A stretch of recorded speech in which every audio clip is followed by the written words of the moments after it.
All right, welcome everybody. Welcome. We are watching Monday Night Raw, or should I say Monday Night Yeet. We got the world champion Jey Uso right here, right now, and he's hyping up the crowd. I like that. You know, it's a good way to start the show. Jey Uso here having some fun with the crowd. Good to see everybody. Welcome. I can see Clay in the house. I see Nevin is here. I see Broman, my brother, is here. Great seeing you, Broman. Welcome. We got Matt Pro Smoke. We got Nigel. And we got my brother Andy. Welcome, everybody. Welcome. Hope you're doing well.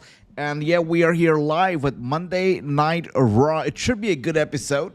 I mean, tonight we're going to be getting the return, the final return of Rusev, in-ring return tonight. He's going to be in action. We're also going to be having Becky Lynch. Obviously, the Paul Heyman guys are going to be here. A lot going down tonight.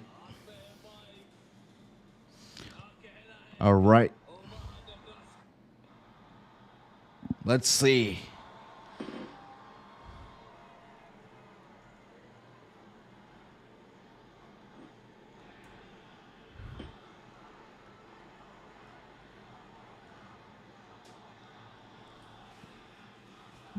All right, so he does the yeet thing, and you know he does a little dance, and the fans are here chanting one more time. Now that's funny, bro, man. Welcome, great seeing you, my brother Nigel. And I guess Uso's gotta oblige, and he does it.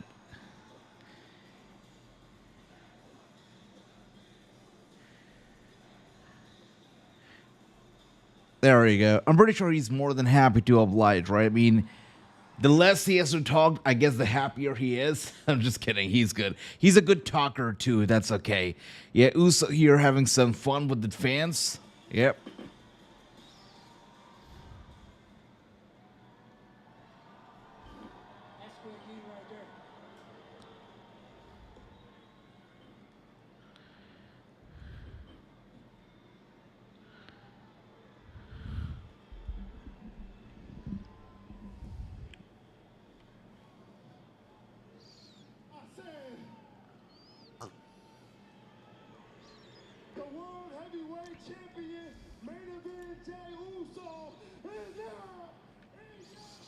I agree. You know, bro, man, the gold looks pretty good. It really adds a very nice effect. Much better than the plastic, the blue or everything. That was cheap.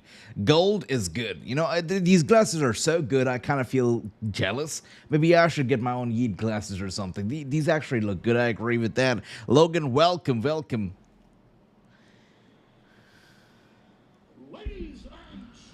Oh, Paul Heyman? I wasn't expecting to see him here today. Okay. Wasn't expecting Paul Heyman here. That is interesting.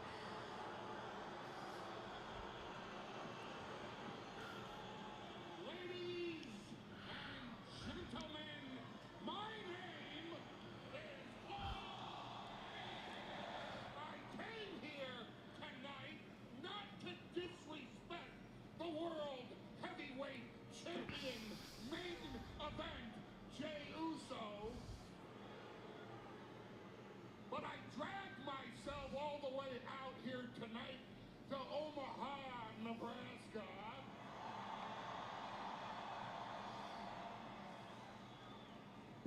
Because I wanted to say something straight to the face of the World Heavyweight Champion. Hey, True, welcome. I thought it was going to be Logan Paul and Jey Uso, so I'm a little confused here. But seems like it's going to be set.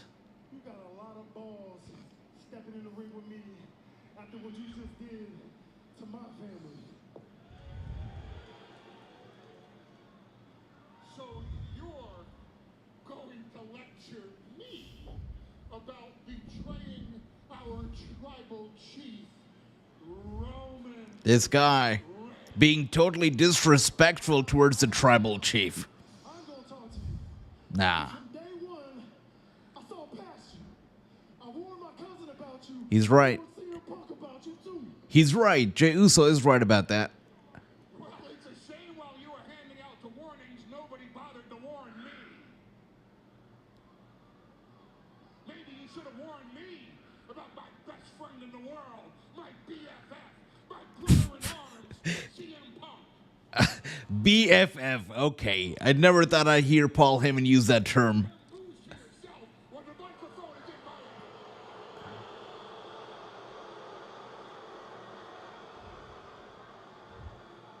Not one of you, and not you, had to live through what I lived through. My best friend in the world, CM Punk, put me in a position where it absolutely, positively, 100% guaranteed it would sabotage. Yeah. Fans here with the CM Punk chants. Okay. I like that. Wow. They chant his name because they don't know what's in the dark heart of that man. That man, my best friend, put me in a situation that absolutely, positively guaranteed it would sabotage my relationship with our tribal chief, Roman Reigns. And let's talk about your cousin, Roman Reigns. You know what? I totally agree with that. I was wondering with the face and everything, the tan. Yeah, I was wondering if it was my screen or was it Paul Heyman. But I guess it's Paul Heyman, true. You're right about that. He needs to really relax, right? He can't. I had a dream with my best friend in the world, CM Punk, while Roman Reigns was still playing high school football, long before he even thought about following in his father and his uncle's footsteps and being inside a wrestling ring. And because I wanted my best friend in the world to overcome all the adversity he's ever faced in his entire life and be in his corner for WrestleMania, what did Roman Reigns think I was going to do? Sell his secrets to CM Punk? Why would I do that? After I built the bloodline for 5 freaking years. Tell me why I would do that. Tell me. I found.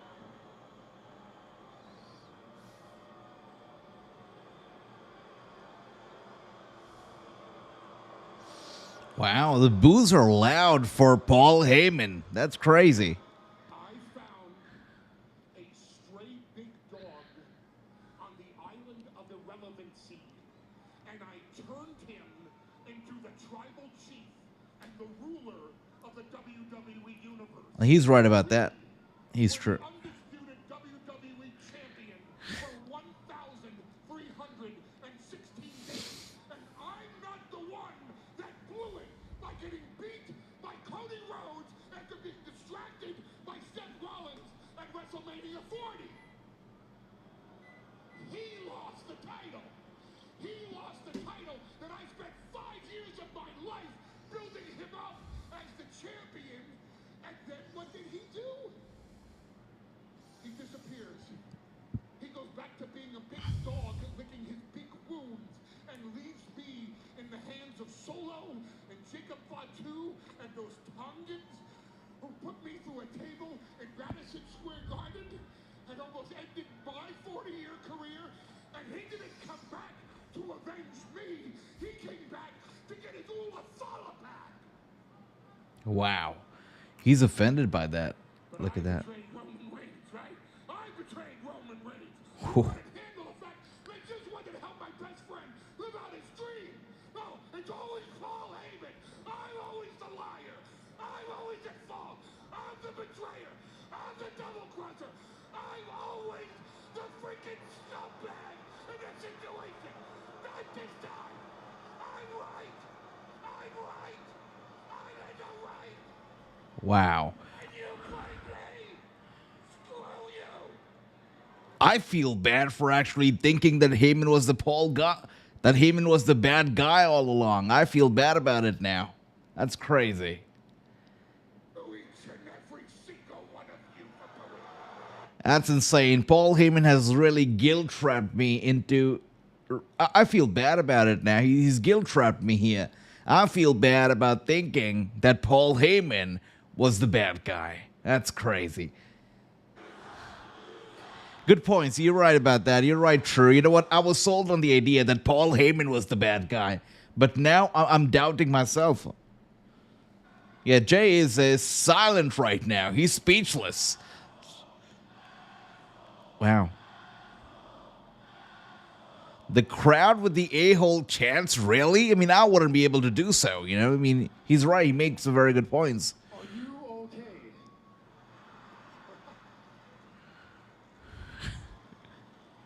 As a matter of fact, are you done? As a matter of fact, I got another question for you, OG.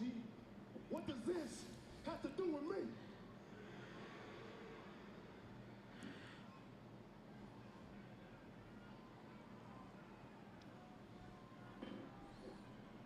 I owe you an apology. It has nothing to do with you. Not that part. I didn't come out here to talk about Roman Reigns and CM Punk.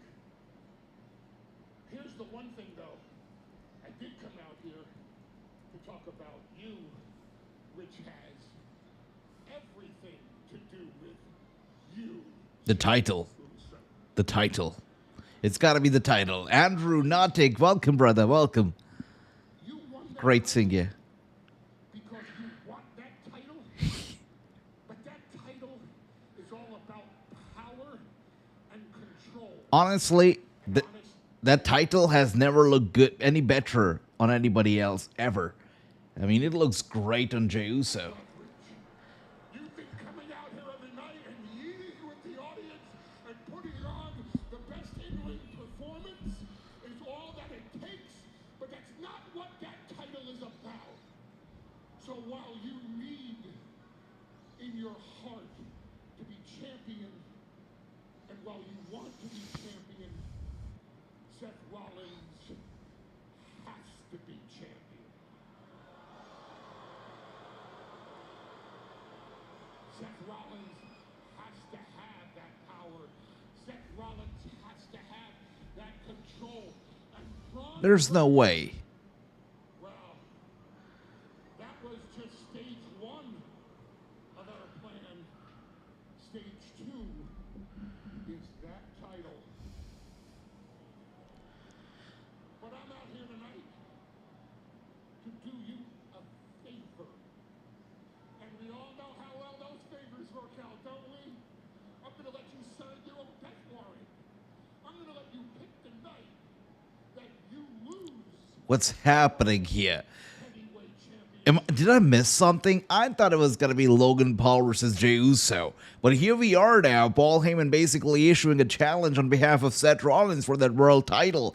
So, did I miss something here? World Heavyweight Championship. Whatever happens to Logan Paul, was that a fluke? He pinned Roman Reigns at WrestleMania. He beat Roman Reigns and CM Punk. You know he deserves to be the number one contender. The favor is this. You pick the time. You pick the place. Because Seth Rollins will fight you for that title anytime, any place. Like, how crazy would it be if Jey Uso says, all right, let's do it tonight. Whoa, OG. Hold up now. Let's do it, Jey. Do it tonight. I mean, you're a fighting champion. Just do it tonight. Can you help me out? Hell yeah. Or should I say yeet? But did he just say anytime, Any place. any place, Hell yeah, do it tonight. anywhere Yeah. for the World Heavyweight Championship? Yeah, do it tonight, Jey. Freaking Rollins for Omaha. It's on tonight. Hell yeah. That's what I'm talking about, brothers. That's what I'm talking about. Yeet. Hell yeah. Now that's what a fighting champion looks like. Yeah, just go through Seth Rollins, make him a skipping stone in your way, and go on to fight Logan Paul in the big one. I like that. And you know what? Logan Paul versus Jey Uso, it excites me a lot more than Seth Rollins versus Jey Uso, let's face it. So yeet, I like that, and I'm excited about this. A world title match on Raw, they're doing something right. This is gonna be good. This is gonna be great. All right, guys. Big news kicking off Raw right here. We got a world title match tonight in the main event. It's gonna be Jey Uso versus Seth Rollins for the world championship. Hopefully, Jey Uso retains, which I think he will. It's most likely gonna be what an interference. It's most likely gonna be a no contest typical, WWE, that's what they do whenever you have a world title match on a regular weekly show. So it's most likely going to be a no contest or something like that. But Jey Uso versus Logan Paul is the real deal, and I can't wait for that match to happen. That's right. That's right. Now, there's no way, unless Jey Uso pissed everybody off in the locker room, unless he pissed TKO off, there's no way in hell he's going to be dropping that title tonight, right? Unless he's pissed everybody off. So, and I don't think that Jey Uso has opened an OnlyFans or something, so I don't think he's pissed nobody off. So he should retain. He should retain, that's for sure. That's right, true. Logan Paul is Saturday. That's right. That's what I'm talking about. Roman and Punk will show up tonight, says Nigel. That's a good one. Okay. Well, definitely. It's a weekly show. It's a regular TV show, so somebody has to show up. Shenanigans, exactly true. I mean, let's not forget, Logan Paul versus Jey Uso Saturday. So who knows? Maybe Logan Paul shows up, right? He shows up. He's like, nah, I didn't sign up to fight Seth Rollins. I signed up to fight Jey Uso. So maybe he'll show up saying that, okay, this is not the guy that I signed up for. There's no way Seth Rollins is walking out with the champion because I have a match against Jey Uso this Saturday. So I think Logan Paul shows up, honestly. I think so. But with that being said, guys, it's time. It's time. Penta is here. Man, he gets me hyped. Look at that. Look at that. Penta. The entrance gets me every single time, man. It gets me every time. The pyro, the spinning thing in the background, the walk, everything that this guy does is crazy. That's right. Penta is here. So good. So good. Look at that. By the way, everybody who's watching this right now, welcome to the channel. Welcome to the stream. Hope you're doing well. Hope you had a great Monday. And hopefully, we're all going to have a great Monday Night Raw. With that being said, great start to the show. Jey Uso kicking off the show. And, of course, Paul Heyman delivering a fantastic promo. And now we've got Penta coming out over here. So, off to a great start here, really. Off to a great start with this episode. That's right, Matt Pro spoke. Penta time indeed. When is the last time Paul lost a match, though? I mean, it's, wait, actually, when was the last time he lost a match? That's a good question. Let's see. We got, what else do we have here? Logan Saturday. Logan is Saturday. That's right. That's right. Indeed, Paul is looking a little bit tan these days, says Andrew. You're right about that. We were talking about that as well. Paul Heyman definitely needs to chill with the sauna, with the tanning. You're right about that. Definitely looking a lot tan these days. But with that being said, let me see.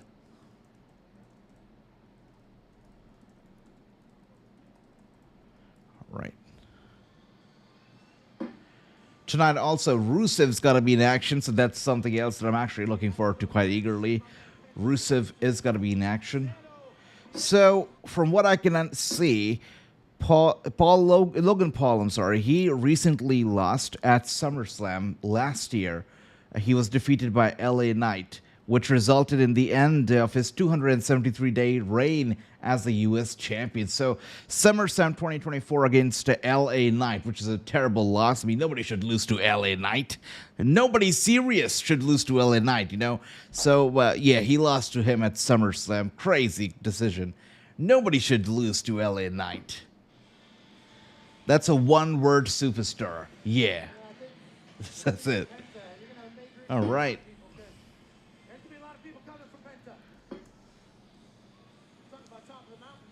So tonight, Penta, of course, is going to be fighting JD McDonagh.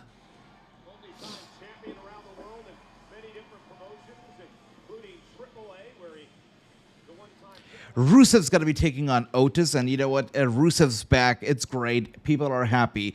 But online, I'm looking at people online, and most of them are underwhelmed by his return. A lot of people taking his return. And also, I was watching a short yesterday where two people were discussing the return of Aleister Black. And one of the guys was like, nah, he's going to be nothing. He's going to do nothing. He's not going to be anything but better or above the mid-card. And I was like, wow, people are really not buying the returns of Rusev and Aleister Black. But let me know, guys, do you think either of these two recently returned superstars, Rusev and Aleister, Either of these two are going to make it. Are they going to make it to the top, maybe be world champion, or maybe in the top card, in the upper card? Let me know. We got Andy saying, boo Rusev. I don't care unless CJ Perry is by his. I like that. Yeah, who knows? Maybe she will be by his side one day. Who knows? You know, never say never, especially in wrestling. And maybe WrestleMania, maybe SummerSlam, you know, the Tank comes out and Lana and Rusev are both together. It can happen. They just rehashed the Malachi and Cody angle with The Miz. You're right about that. Yes, they did. Yes, and that's what they usually do with The Miz, right? Anybody new comes in, anybody returns, The Miz is always there to welcome them with open arms. That's what they do with The Miz. And look, Paul Heyman in the back right now.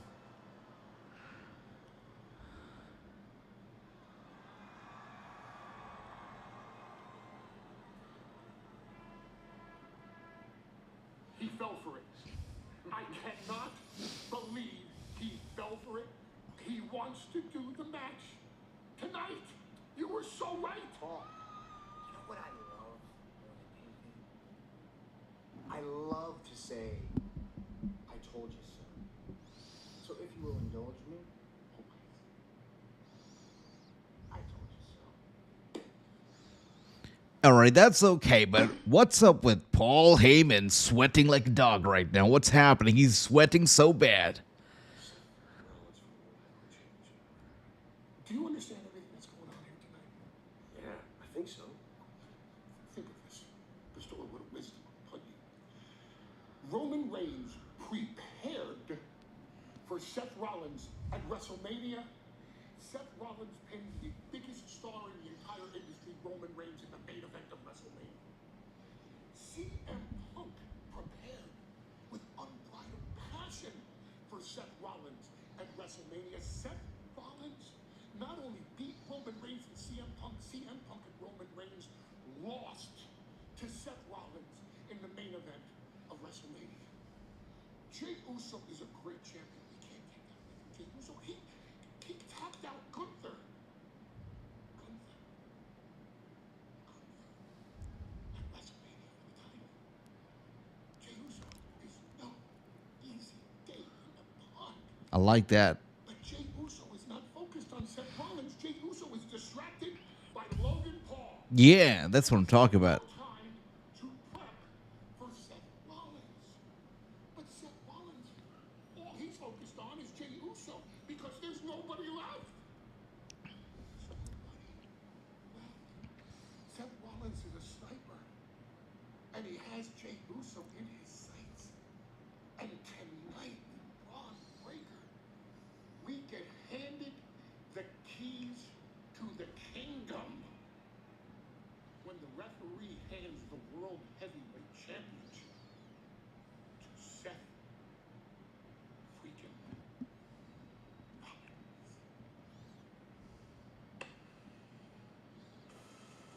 Well, Paul Heyman was going on and on. All right, he built and he destroyed an island, but now he's here building a kingdom. Paul Heyman right there, guys. We got True. He is saying House of Black was great. Heyman is obese. That's why. Yeah, I guess that explains it. Seth freaking Rollins. Oh, yeah, says Andy. That's right. Braun already beat Gunther. He's not impressed. Did not look impressed, you know. It did not look impressed. He was trying hard to pull a smile over there. We got Andy saying, reason why Zelina is U.S. champion is because her hubby Eliastra is black. Yeah, she had a great, you bet she had a great Friday night when she won that championship. And also, Eliastra made his return. I mean, that must have been a great Friday night at home. And here we are now. We got Penta and JD McDonagh squaring off. Interesting matchup. Speaking of Gunther, who, you know, Paul Heyman mentioned earlier, Gunther is going to be returning tonight. The suspension has been lifted, and Gunther will actually be back tonight. And he'll be confronting the one and only Pat McAfee, who actually both of them are supposed to be squaring off at Backlash. So before Backlash tonight, they are going to be meeting in the ring face to face, confronting each other. And here we are now. JD McDonagh grabbing Penta from behind. Penta with an elbow strike to McDonagh, running over to the ropes. Rebounds, and he goes down hard face first into the mat. McDonagh, once again, was going to go for the kicks, and Penta reverses. Penta was going to go for the kick on McDonagh. McDonagh reverses, and one more time here. Well, McDonagh here attempting a pin on Penta. Penta kicking out at 2 right there. The match continues. We got McDonagh with an elbow strike to the back of the head of Penta, who is laid out right now on the ground. Penta brought up to his feet by McDonagh, and now to the corner. Yeah, headbutt. There you go. Look at that. Chop to the chest of McDonagh here from Penta. Once again, a punch to the chest and running over. We got a kick to the thigh, and McDonagh goes down. Yep. Penta following him through to the corner. Another chop to the chest right there from Penta. Running over and a kick to the back of the thigh. And McDonagh goes down once again. By the way, the whole AAA drama continues because there was a rumor that came out earlier today about Alberto Del Rio. They said that he signed a new contract, and adding fuel to the fire really was Dave Meltzer, who got on Twitter saying that, yep, WWE is offering new contracts, and Alberto Del Rio is one of those people who was signed to a brand new contract. So of course the Dirt Sheets had a field day with that, and they started reporting. Every Dirt Sheet website, Instagram page, YouTube, left and right started reporting, oh, Alberto Del Rio is back with the WWE. Oh, WWE signed Alberto Del Rio. How bad, how terrible, all that stuff. And then, somebody had to uncover the truth. And some good guys did, and of course I had to share it. So Alberto Del Rio, apparently the whole thing is just, it has been taken way out of context. It's been really, what can I even tell you? As the Dirt Sheets really like to do, it's been over-exaggerated. Alberto Del Rio has not been offered a brand new WWE contract. He's not even signed to the WWE right now, as many of the Dirt Sheets are reporting. Alberto Del Rio, his AAA contract was just inherited. WWE has not even finished. They have not even finished the acquisition of AAA. So what are we talking about them acquiring their talent yet? That acquisition has got to be finished by the end of September is what they're saying. So by that means, we're only going to get to know around September which star actually stays with AAA and which star is going to be fired. Until then, WWE really has little authority over which star remains on the roster. I mean, AAA still owns it. So the whole thing was over-exaggerated. It doesn't look like Alberto is back on the WWE roster. It's crazy. It's crazy. Yeah, the internet loves to spread rumors, and they like to have a field trip with news like that because they get a lot of clicks, they get a lot of hatred, they get a lot of comments, and they like that. It's crazy. And here we are now. We got another one right there, sending Penta headfirst into the ring post. And TKO, they've got all the money in the world. If they don't want to care about stuff like that, just hire Alberto. They could do that. But let's not forget, TKO is a public traded company, and Alberto Del Rio and his controversies are not little controversies. He's been involved in some pretty shady, bad stuff, and his PR is really way down. Why would TKO risk everything and their shares and their stock value and getting controversies by hiring Alberto Del Rio? If they choose to, keep him in AAA, they could do so because AAA is going to be distant from the WWE. AAA, not all AAA superstars are going to be crossing over to the U.S. Only a few will, at least at the beginning. That's the plan right now. Again, all the AAA talk right now is really rumors and nothing for certain. But the early rumor about AAA is that the talent that is in Mexico, most of it is gonna stay in Mexico, with only a few making appearances here and there to cross promote. But that's again a rumor, because until the acquisition is complete, until WWE really starts running the business, we don't know, because I don't think they know either. So everything else right now with AAA and WWE is just rumors. It's just rumors. And we got UFC has plenty of felons under the brand. Exactly. They do. And I was talking to a promoter when this whole deal took place, with TKO, and that guy was like, "Brother, you have got no idea what just happened to the WWE. They have no fear," because if you look at TKO, a lot of felons under their brand, a lot of fighters, they come from very rough backgrounds from all across the globe, but they come from very, very rough backgrounds, which is why they take up fighting as a profession. It's not something that, it's a talent. I mean, it is a talent, obviously, now, but, at the beginning of their life, when they first introduced to fighting, it didn't come as a talent. It just came as a way of survival. So a lot of those people have rough backgrounds and backgrounds that you wouldn't want to talk about, but they are with the UFC. You're right about that, True. Totally right about that.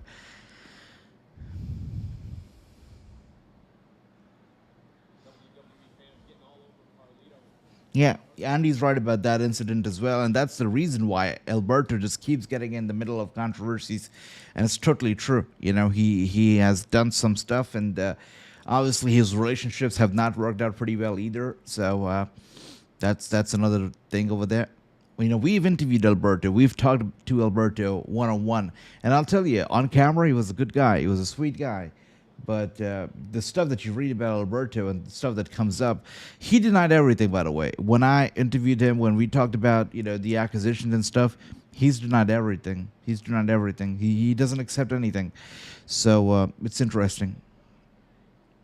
But even during our interview, that interview, we did that interview when Alberto was literally in the work, and he was trying to run his own promotion. He was trying to promote, and he was trying to launch his own promotion right there, which would go apparently head to head, toe to toe against AAA CMLL, and he was in the works of launching his promotion. And even then, during that interview, he was like, I would be more than happy, I would be open to return to the WWE. So obviously he wanted to go there because he wasn't shy about it. He knew, he said it, that the money is right, the money is great. That's why he wants to go there. And so let's see. Yeah, you're right about that, Andy. Totally.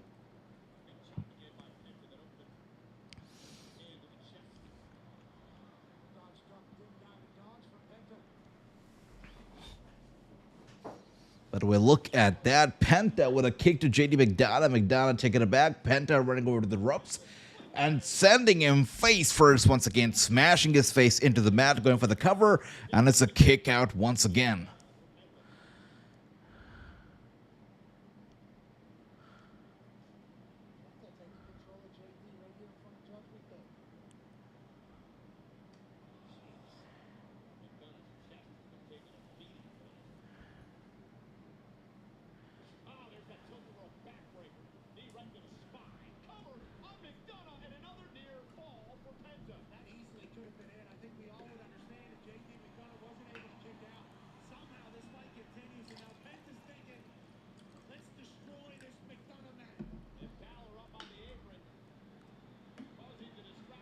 Oh, Carlito from behind. Come on. Grabbing, holding onto the mask of Penta. Penta, though, pulls away and kicks Carlito in the head. McDonagh running over. He sends McDonagh down to the floor. I think Penta's looking to fly, climbing the top turnbuckle. Only if Finn Balor interferes and distracts or pushes him. Otherwise, Penta is going to go for the dive. And he does it. He does it. Crazy dive from the top turnbuckle down to the ringside. Down on Carlito and JD McDonagh. Penta cannot be stopped.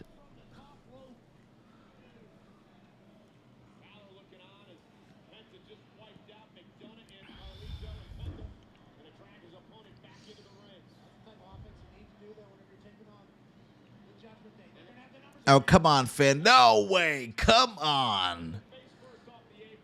What a parasite. Finn Balor pulling Penta's leg as he was trying to get back into the ring over there. And he goes headfirst into the apron. And the referee's good thing, he saw what happened. And that's why he's ejecting Finn Balor and Carlito from ringside. Good stuff.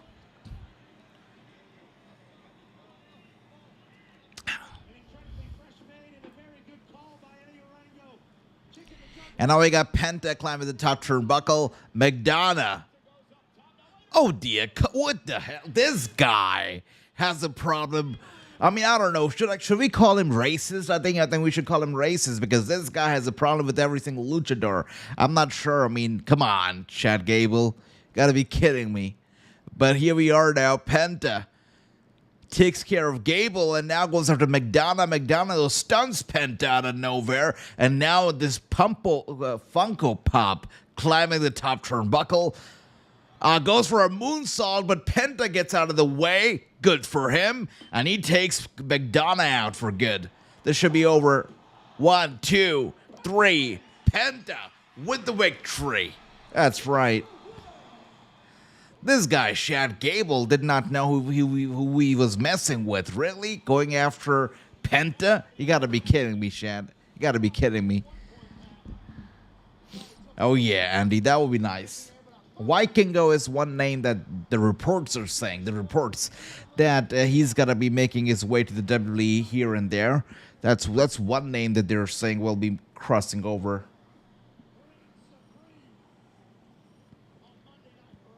He should. You know, this guy should not be sparred. You're right about that. So, you know, we were just talking. Oh, here we are with Grayson Waller. Let's listen in. Hey, I was actually just talking to Vince about the match, and I was just telling him how last week I think I was very selfish. I was a bad mate trying to get a singles match. That's not the kind of guy I am. And I think maybe you should. Now, Austin Theory is going to turn on Waller. Yeah. I'm down, dude. Let's go. Please, let's go. Are you serious right now? I'm a great tag team partner. Are you? Yes. You really No way. No way. That's what you guys want to do? Is that what you want? No way. It's official. You have yourself a singles match. Happy? Yes. Happy Monday. It's official. It's official, dude. This is gonna be great. You're gonna kill it. I'm excited, but who's it against? Look, I think it's better as a surprise. But trust me, I love it. But we gonna get to the ring all day. Got this, man. You know what? I actually like it. I like how they're transitioning slowly into the singles careers. But is it going to be Grayson Waller versus Austin Theory? Because we don't know who Austin Theory is going to fight. Oh, come on. I am not even going to look at the screen right now. Really? This guy? I wonder who does his hair match with today. Is it wife? I think so. Come on.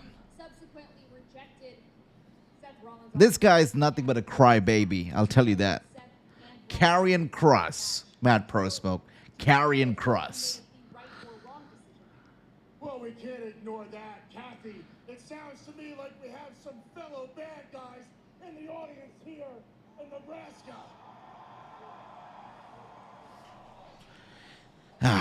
You know what? Karen is a lucky man right there because there are two reasons to look at the screen at the moment. You got Scarlett, you got Kathy Kelly, but then you got Karrion Kross. Come on. Conscience with his participation in the reign of terror from the OG bloodline, and he just wants to make the right decision. Ladies and gentlemen, do you feel that Sami Zayn made the right decision turning down Seth Rollins last Monday night on Raw? This guy is insane. Mixed reaction, shades of gray. Man. You know what? I can't judge. I'm no saint. As a matter of fact, You're a stupid man, Karrion. even referred to me as a killer. But I'll say this. I'm nobody special. I'm just the devil you know versus the devils you don't. I think he's delusional. That's what he What is. would you do in this situation? Would you join Seth Rollins? I mean, he didn't pose the question to me, but you do leave Omaha with a lot to think about, so thank you so much. You know the worst part about Karrion Kross? Ladies and gentlemen, do you think Kathy would have joined Seth Rollins had he asked? That is so stupid. Come on, Karrion. Well, on that note, I think we should get back to the action. Thank you so much. I cringed hard. I'll tell you that. I cringed real hard.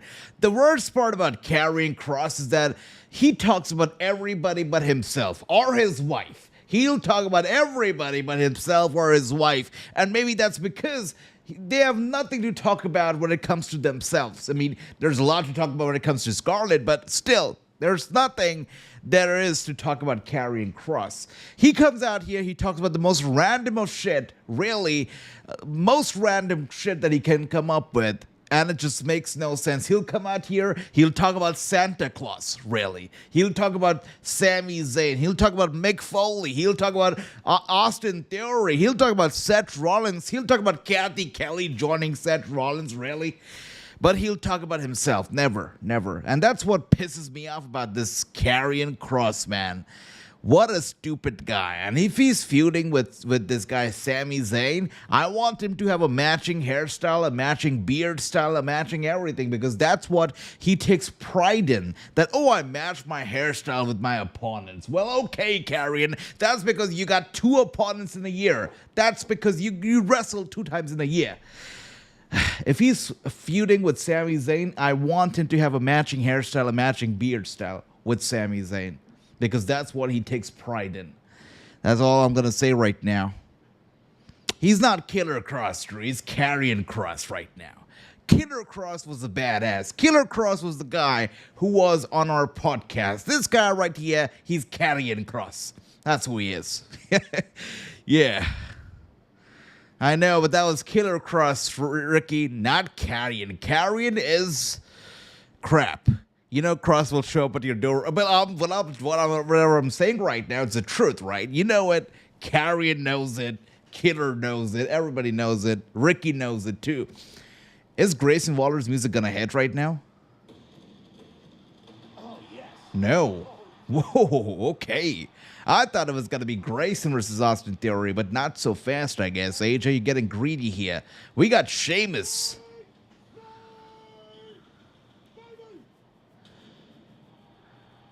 Pat McAfee is the only guy who gets hyped when Sheamus comes on. He's the only guy.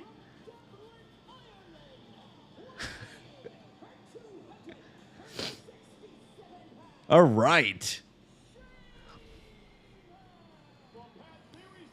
Yep, Sheamus is not intimidating anybody with those red trunks. I'll tell you what, those red-ass trunks are not intimidating anybody.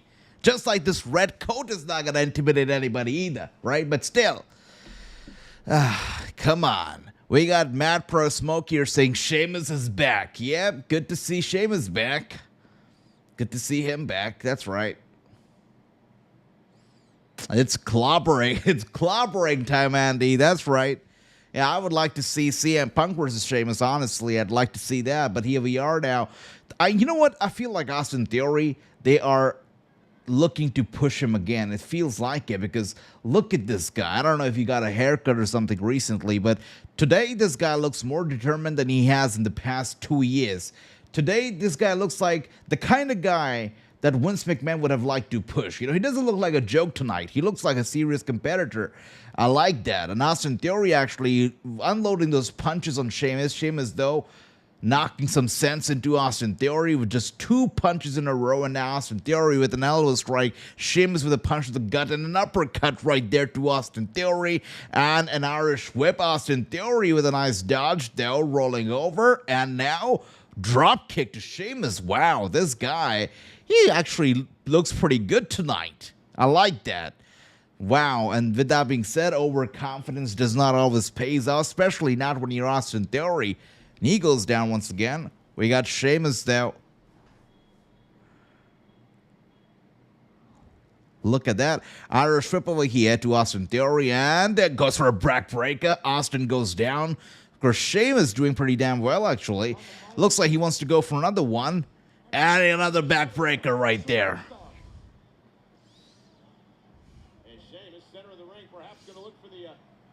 Actually, a pretty enjoyable match so far. It hasn't been a minute, really, but I've enjoyed the action that we've seen so far. Pretty nice. Hey, I like Sheamus. I like him, seeing him in the ring, and here we are now. Sheamus with a punch, with a kick straight to the chest. Once again, he goes for a third one. Theory in trouble, and Sheamus.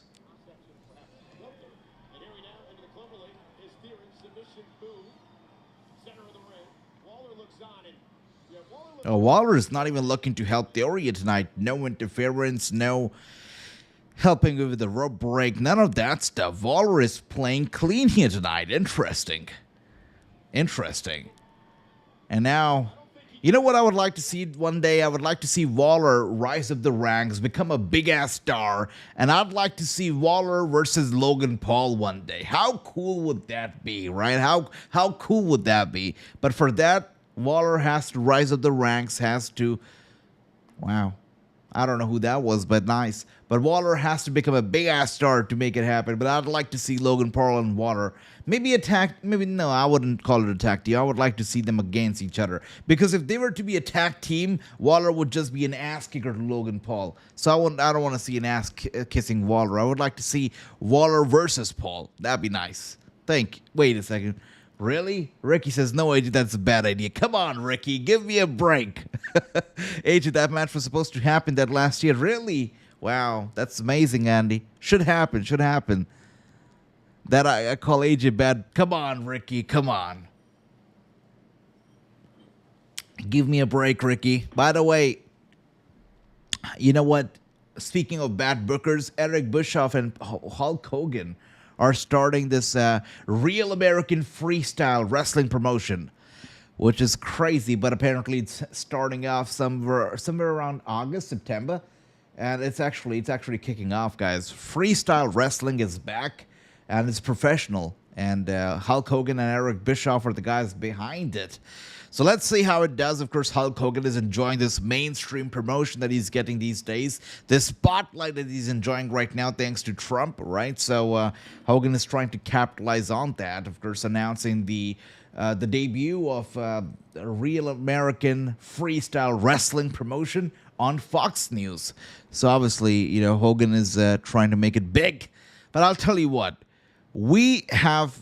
I think, you know, all of us, I think I can talk about everybody here. We have seen in all these years a lot of wrestling promotions come up and disappear. A lot of them. And there was a time when I used to get excited about up-and-coming wrestling promotions. But really, how many really stay around? How many stick around, you know, past a show, 2 shows, 3 shows, 4 shows, and then they go away? So let's see. Hulk Hogan's promotion might run longer because he's got sponsors. I'm sure he's got the money. So I'm sure it'll run longer. But everything else, I mean, you know, I can count on my fingertips all the other promotions that we've seen come up and go away.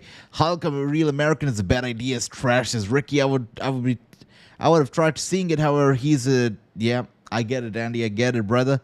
Ricky says, like Hulk, Real American beer is trash. Wow. Ricky is not holding back when it comes to his feelings towards Hulk Hogan. Okay, Ricky. All right, brother. By the way, with the whole thing right now, it's crazy. And here we are now, Austin Theory, by the way, laughing, smiling. Grayson Waller. Has Grayson Waller turned into a good guy? I can't see it happening. There's no way. The fans cheering on Sheamus. With that being said, we are back from the commercial break. I guess for those folks watching it on TV, we're back for the commercial break. Sheamus versus Austin Theory still underway. And I like the black ring mat a lot better because the white ring mat these days with all those logos, it looks ugly and it looks really very distracting. So black one, I feel like it looks better with all those logos slapped on it. By the way, I was sitting yesterday, I was evaluating the WWE and, you know, all the latest news and stuff that we see and read, and I feel like this company has totally sold its soul. Like, this company has sold its soul to Endeavor, to TKO. I wouldn't call it TKO because TKO is the name for the stock bar. Oh my goodness, by the way, broke kick right there from Sheamus to Theory. Theory, no way. Good stuff, Theory, kicking out right there to the broke kick. Good stuff. So the company has sold its soul really to Endeavor, and you know, it's insane, it's crazy, and I can go on and on when it comes to that topic. There's so much stuff that we see that makes me wonder: was this company better off without Endeavor? I mean, let's see. I'm gonna be making a video on it, and I'm gonna be sharing a video. So hopefully today. So I'm sorry, tomorrow. I mean, so check it out and let me know what you guys feel about it. And Sheamus, by the way, goes flying down. Grayson Waller still standing ringside, watching this match. No interferences so far. Super kick right here from Austin Theory. And Sheamus. Wow. Going for the cover on Sheamus right there. Theory. But Sheamus kicking out at 2.5. The company has been very bad for 21 years, my opinion, says Andy. They are to split open soon, says Andy. Well, let's see, brother. Let's see what happens here. On the line on Monday Night Raw, Jey Uso defending against Seth Rollins here tonight. Doing a little bit of research. The one thing that I have been able to draw from the entire thing that they're doing is that they don't want. I think that Endeavor is just not happy with the demographic that WWE really targets or has been targeting so far. I feel like Endeavor wants to change gears, and they want to make the WWE, they want to cater to the rich audience, to the wealthy audience, to the elites, as they call it.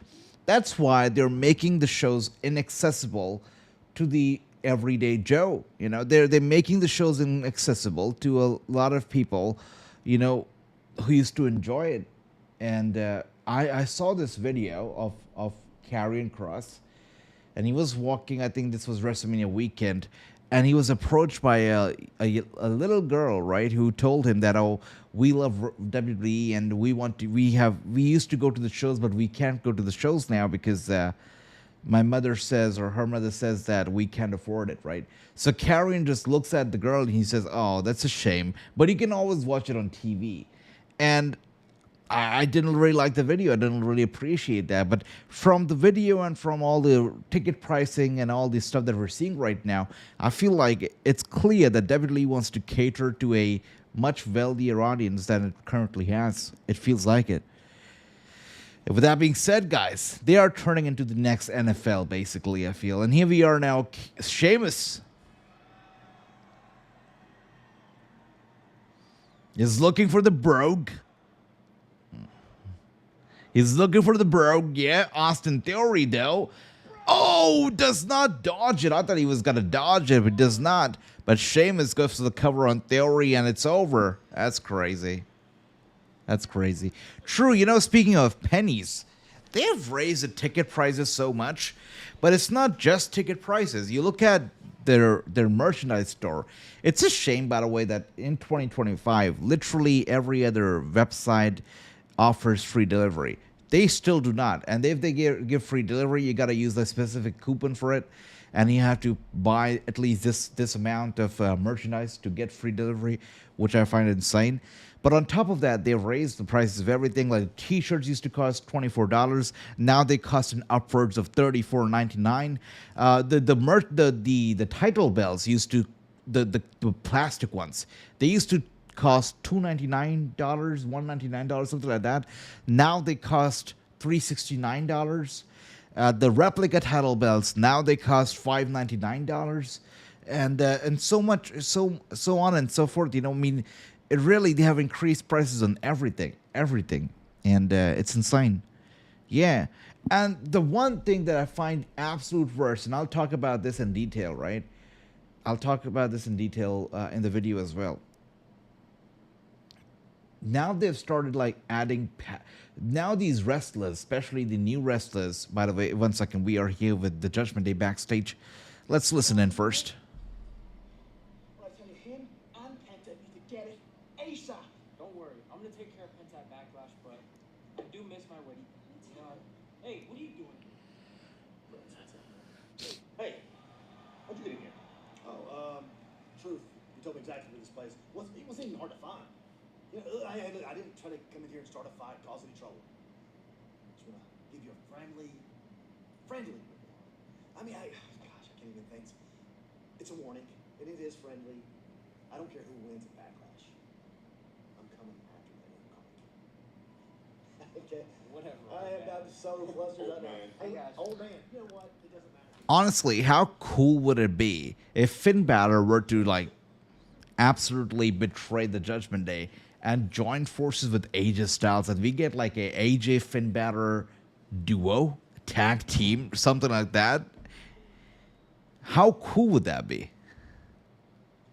Don't you have a history with AJ? Why don't you take care of him for him? What, so now my job's to clean up your mess? I'm messing with you, kid. Of course I'll take care of AJ for you. I got you, mate. Thanks. No worries, dude. For the Judgment Day. Yeah, exactly, true. That's what I'm talking about. Cody Rhodes Cody Rhodes, Finn Balor, AJ Styles. How cool would that be, right? I like that. That's how it went down out there. We think it's awful. We also think it's time that you and American men got some respect around here, bro. I know you've seen the War Raiders walking around here talking about wanting a Chuck. These set of tag team titles look beautiful, and I'll tell you what, they look fantastic on Kofi and Xavier. I love the new look of both the belts as well as Kofi and Xavier. I love it. I like what you're saying. I like the way you sound. Here's some more of that. Here's some more. What ideas you got? It's messed up what Lyra did. This is the heel club. All heels in one frame. I like that. That was good. What's the crack? Becky Lynch is on the I like that a lot. Okay. All right. With that being said, we got my brother Andy saying that would be nice reforming the Bullet Club. I would love that a lot. Yeah. I love the idea of Bullet Club with Cody True. I love it. That's right, Becky. Becky's going to be here at Pro Smoke right after this commercial break. And we got Andy saying the merchandise is too damn high. And now they've started adding these patches to the ring gear of especially these new superstars who make their debut on TV or something like that. And then they take that patch. And then they take that patch and they stick it to a Topps trading card. And Topps trading card, for those people who do not know, because I did not know, apparently I had a old game that I bought, a WWE game, which came with a Topps trading card. I had no idea. I'll show it to you guys in just 1 second. Wait a minute. Excuse me 1 second. So I'll show you what a Topps trading card looks like if you guys haven't seen one yet. Hold up. All right, so we got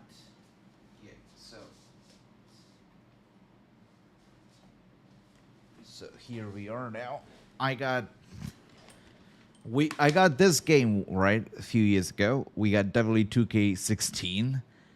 Yeah. And I had no idea, but it came with the Topps trading card. Before this was cool. They used to give these away for free, I guess. I had no idea. But this is a trading card that they're selling right now. It's pretty big. And they sell these for at least like $60 on WWEshop.com. And the new thing now with these trading cards is that they sell these special ones where 1 in 1,000 trading cards is going to have a patch that a certain superstar would have worn in the ring for their debut match or special moment. And that patch would be only in 1 in 1,000 trading cards. So you got to buy the trading card in hopes to get that patch. But the chances are that you won't get that patch at all because it's got to be 1 in 1,000. So stuff like that they're selling right now, which just makes no sense to me. And I feel bad for the people who buy such stuff. Really, it's crazy. All right, with that being said, wait a second. We got my brother Broman, by the way, with some great advice. He says, stop buying those janky-ass wrestling games, AJ. I say that with love. I know. You know what, brother? I stopped. I haven't bought a wrestling game in 2 years in a row now. 2K24, never bought it. I got it for free with the PlayStation Plus subscription. And then 2K25, didn't buy it either. So I've stopped. I've stopped the addiction. Yeah. Now, I used to love wrestling games. That's one of the reasons why I got a PlayStation at all, when I was a kid. I used to be happy with gaming on my PC when I was a little kid, right? Because it was enough. But then I came to know that WWE games did not release on PC, so I had to get a PS2. This was when I was a kid, right? And I got a PS2, fell in love with wrestling games, SVR 2008, 2009, 2010, 2011, WWE 12, WWE 13, 2K14, 2K15. I mean, I can go on and on. In all these years, there have only been, a couple games. 2K18? Yeah, 2K18 and 2K20 and 2K20. Yeah, that's it. These are the 3 games that I haven't bought. Bought every other game. But, and of course, 2K24, 2K25. But I gotta give credit to 2K for taking away the love of pro wrestling games away from me, because I don't love those games now. And all credit goes to 2K for that. Yeah. More on that in the video, by the way. That'll come out later today. Tomorrow. It'll come out tomorrow. That's right. Time zones are crazy. Hi, sir. Wait a second, because I am very confused about what is going on here.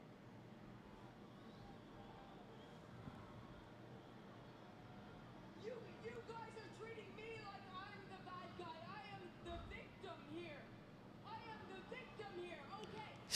I took Okay. But when I walked down the ramp at WrestleMania, everybody lost their minds. A woman in the crowd started crying tears of joy. This is not happening, all right? So Paul Heyman guilt-trapped me into thinking that I was wrong for thinking that he was the bad guy.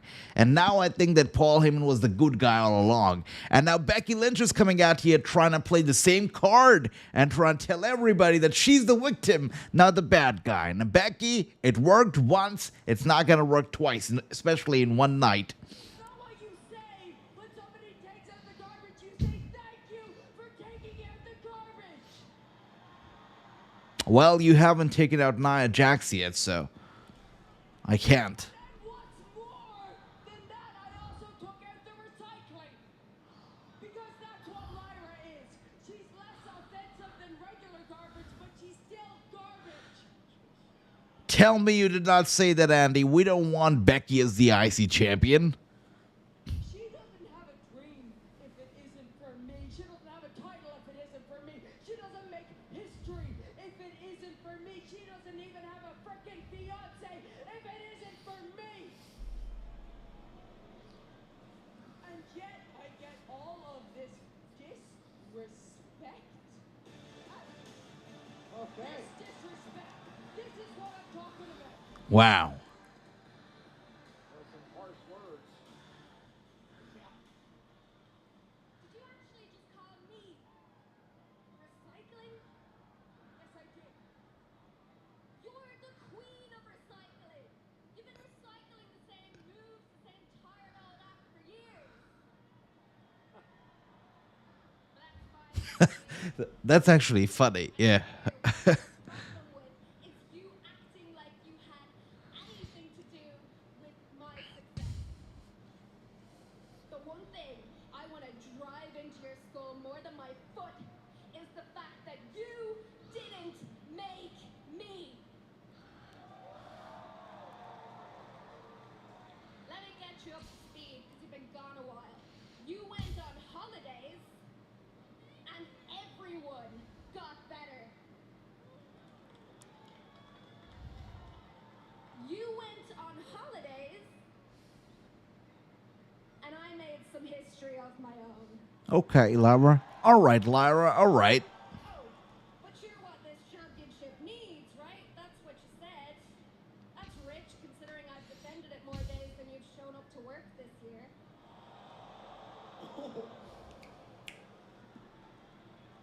I see it now, Becky. I see it so clearly. You shattered glass ceilings for women, and for that I am forever grateful. But you left all the broken glass on the ground, and the rest of the locker room were just supposed to follow behind you because you never had any intention of taking anyone to the top with you. Oh. Okay, no, you were right. When I was gone, everybody else had the best year of their career. But it's only because they didn't have me to compare themselves to. And no, I didn't help anybody. I don't like anybody. And it is not my job to help anybody. It is my job to beat everybody. And I am very, very freaking good at my job. In fact, I am the greatest to ever do it. And it's not just me saying I'm the greatest to ever do it. Sports Illustrated says I'm the greatest to ever do it. Sports Illustrated. Okay. So it doesn't matter. It doesn't matter how good you think you are, how good you will ever be. You will only ever be the moment after the moment. And I gotta say, Becky Lynch is much better as a heel. than a face. Much better. Yeah. No, I'm actually wrong. I take it all back. Please continue listing your achievements. Let me help you. Don't leave anything out. What can we say about Becky? Well, she was the first women's champion on SmackDown. You were the first woman to main event WrestleMania and win. You were the first women's Intercontinental champion. Oh wait, that one was me. That's a good one, actually. That's a pretty good one. Becky's not happy, though. Look at her face right there. You hate it, don't you? You hate that this is my first ever. Well, get used to it, Becky. Because as long as I'm here, I hope you like second place. Ho, that was spicy. What I like. Oh. Whoa. Crazy ass kick right there to the head, by the way. To Becky Lynch. Fool me once. Lyra said you might have Oh, great spine buster once again. Great elbow strikes. Lyra is on fire. And a brawl now is broken out between these two women who face for the Intercontinental. Oh, dear. Lyra just dominant. She's dominating her. She dominated her on the mic. And now, Becky looked like thought she was going to retreat, but again the fight continues. wow.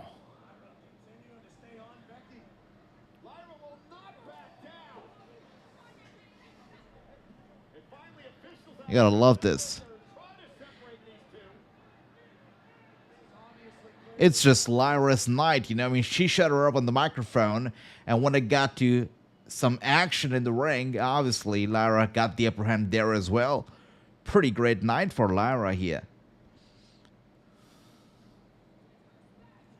You see this disrespect? I did nothing wrong. Hell yeah. And Lyra now back into the ring and the fight continues. Valkyria and Lynch. Big time right here. Oh, there you go. It is Lyra's night indeed. Let's go, Lyra. Hell yeah. Saturday, Becky Lynch's chances at the title are over. How do you not love the first ever women's Intercontinental Champion? How do you not love Lyra?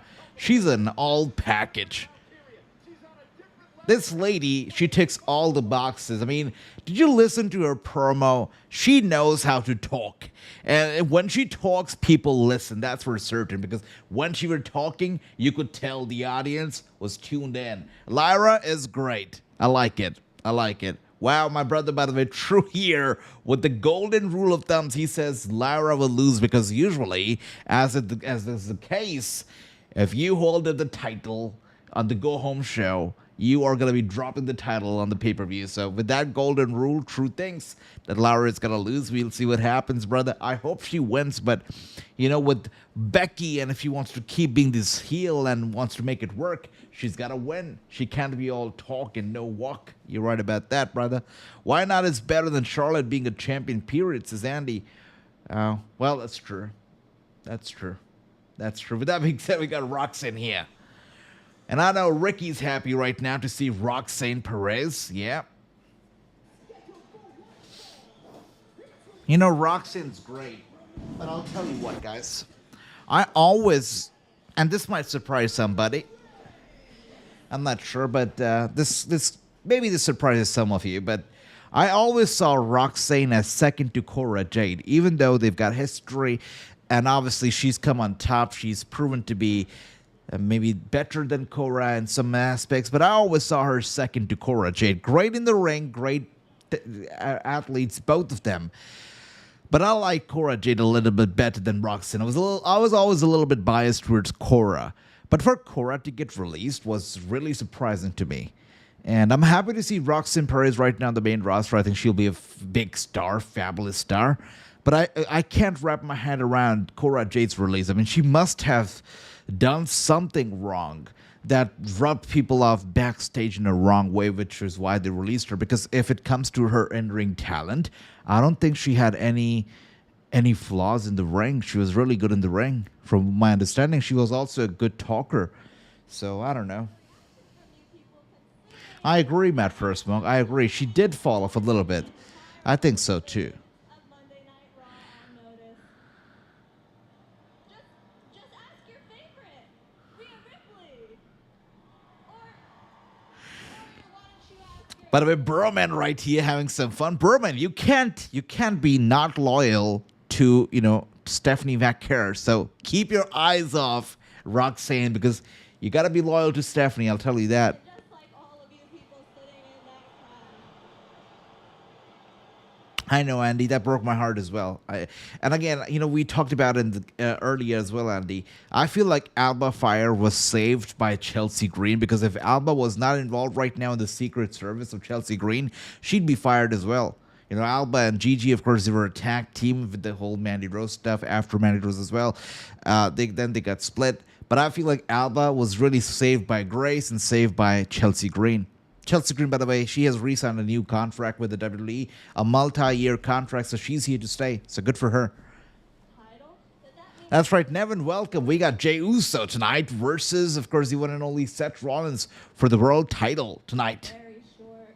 All thanks to the prodigy, Roxanne Perez. Okay, Roxane.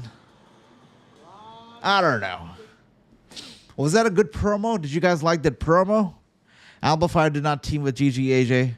Oh, wait, you're right about that. Sorry. Got carried away right there. Thanks for correcting me, Andy. Thank you. No, but they came in on NXT around the same time. Yeah. Thanks for correcting me right there. She came in with the Kane entrance, right? The red entrance, the Kane background and everything. Yeah. Roxanne's only been in championship conversation since she entered the business. Trained, of course, by the great Booker T, who you had some fun with this last weekend. And the reality of wrestling is he's an absolute beast. Two-time Hall of Famer. 5 times. Wow, reality of wrestling gets a little shout out right here by Pat McAfee. Good for Booker T, I guess.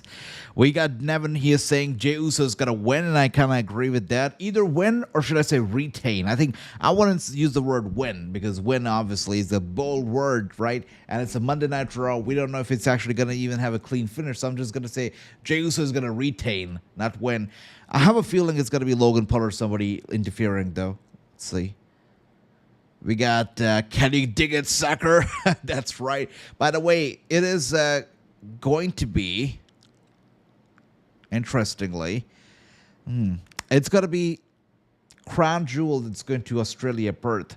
And it's cool. It's nice. Yeah, of course, John Cena is going to be there as well. But what really intrigues me about this is that I always saw Crown Jewel as like a Saudi Arabia pay-per-view, especially because of the name Crown Jewel, right? I thought that was a name just for Saudi Arabian shows, but it's going to Perth.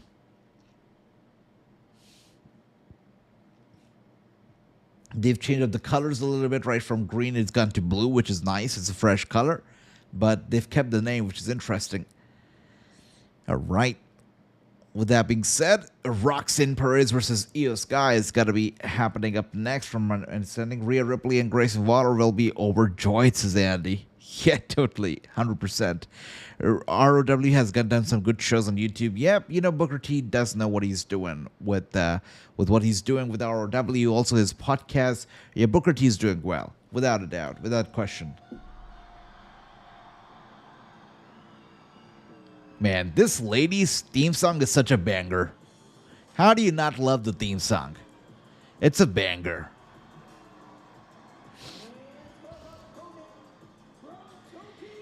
Yeah, you're right about that, Andy. I really thought the whole Crown Jewel name was just used to appeal to the Crown Prince. I thought that the name Crown Jewel really came from the Crown Prince of Saudi Arabia, but they're taking it out of Saudi Arabia, which is interesting. And Iyo Sky. Iyo Sky smiling so big tonight really reminded me of Apollo Crews. Remember Apollo Crews when he was new, how big his smile used to be? Yeah. And look at that, we got a little feature of Rhea Ripley on an Australian newspaper, obviously overjoyed. Yeah, just like Andy said.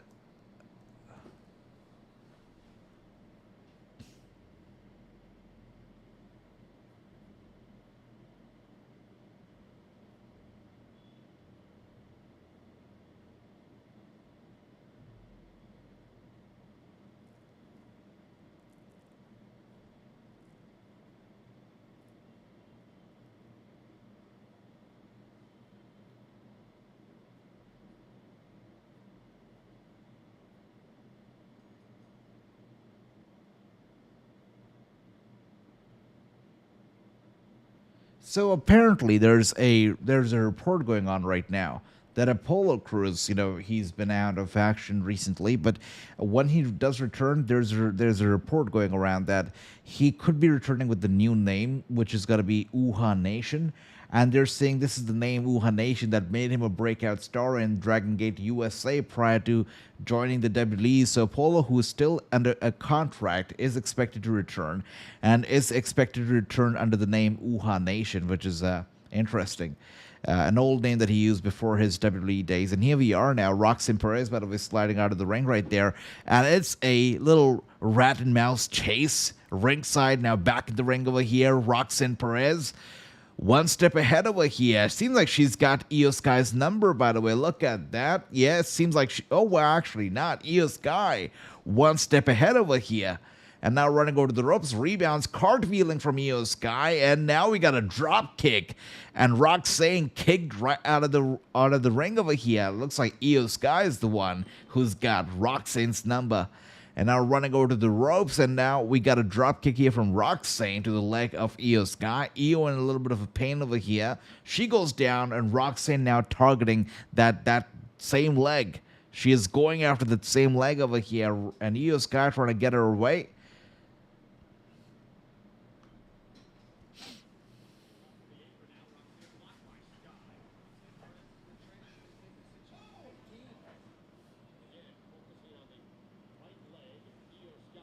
Just 1 second, guys.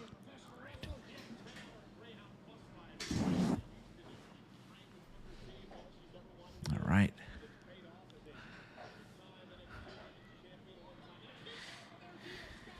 Yeah, Jackie's great. Also an NHL fan, right? Big fan herself, so she does well. And obviously, that's where she comes from at the beginning, so it's great. Jackie's great. Kathy's great. I'm happy to see Kathy Kelly, by the way, back in the WWE. She does a good job. She's always done a good job. I'm not sure why she left at the first place, but it's good to have her back. And here we are now. We got Roxanne Perez going after that same damn leg of Iyo Sky in that corner now, just testing her limits. And Iyo is in pain. She is in pain. Looks like Roxanne is not just here to win this match. She's here to injure Iyo Sky with the looks of it. With that being said, seems like for those on TV, we have gone to commercial, but on Netflix, we're still watching the show. Iyo Sky, by the way, is ringside, holding onto her knees. She is in pain. And so for those who are watching this on Netflix right now, are you guys on commercial, or are you all able to see the show? Because I'm able to see it right now. Although it does say that we're going to be back in 2 minutes or so, but I do see the show. And Iyo Sky now limping and everything because of the damage caused to her left leg. But Roxanne is not slowing down. Once again, grabbing that left leg. Oh, dear. Getting a match. Thanks for that, True. Thanks for the confirmation. And here we are once again, just kicking that leg. And Iyo, one more time, rolling to the center of the ring, trying to get away from Roxanne. Roxanne going for the cover. Iyo kicking out. And Roxanne's showing no mercy here. Just going after nothing but that same damn leg of Iyo Sky. Causing as much damage as she can. Now a kick to the back. Iyo Sky, though, trying to use her right leg now to kick Roxanne Perez, get her away, getting back up to her feet over here. Iyo Sky is trying to get back into the match over here. Oh, the uppercut to Iyo Sky. Roxanne Perez twisting her arm, getting her down. Go for the cover on Iyo Sky once again. Go for the cover. It's a kick out.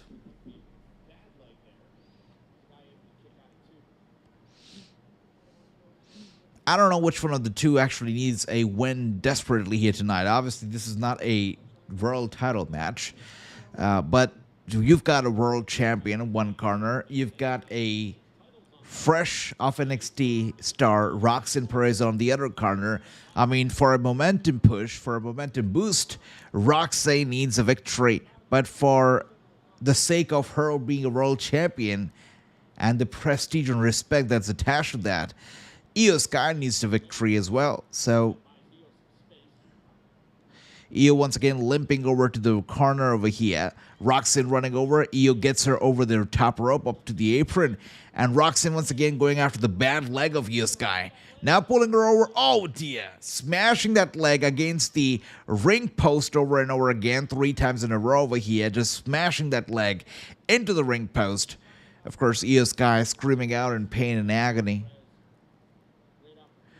Insane.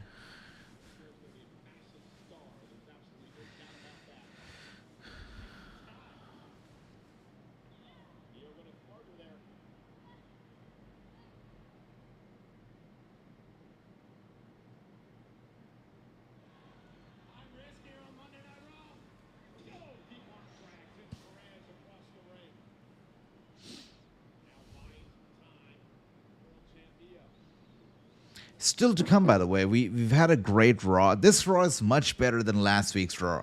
Last week's Raw was like a snooze button, really.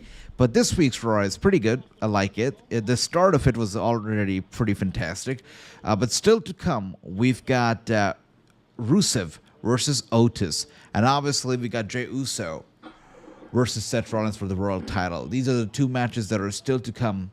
I'm not sure if anything else will be inserted as well, but great Raw so far. Great Raw. And we got Iyo Sky, though, with those elbow strikes to Roxanne over and over again. Roxanne Perez a little bit dazed, a little bit dizzy. Iyo Sky with a slap to the face. And now getting her right up and down hard. Face first into the mat. Iyo Sky once again goes for a kick to the side of the head of Roxanne Perez. And now cover. Roxanne kicks out. Look at that. Look at that.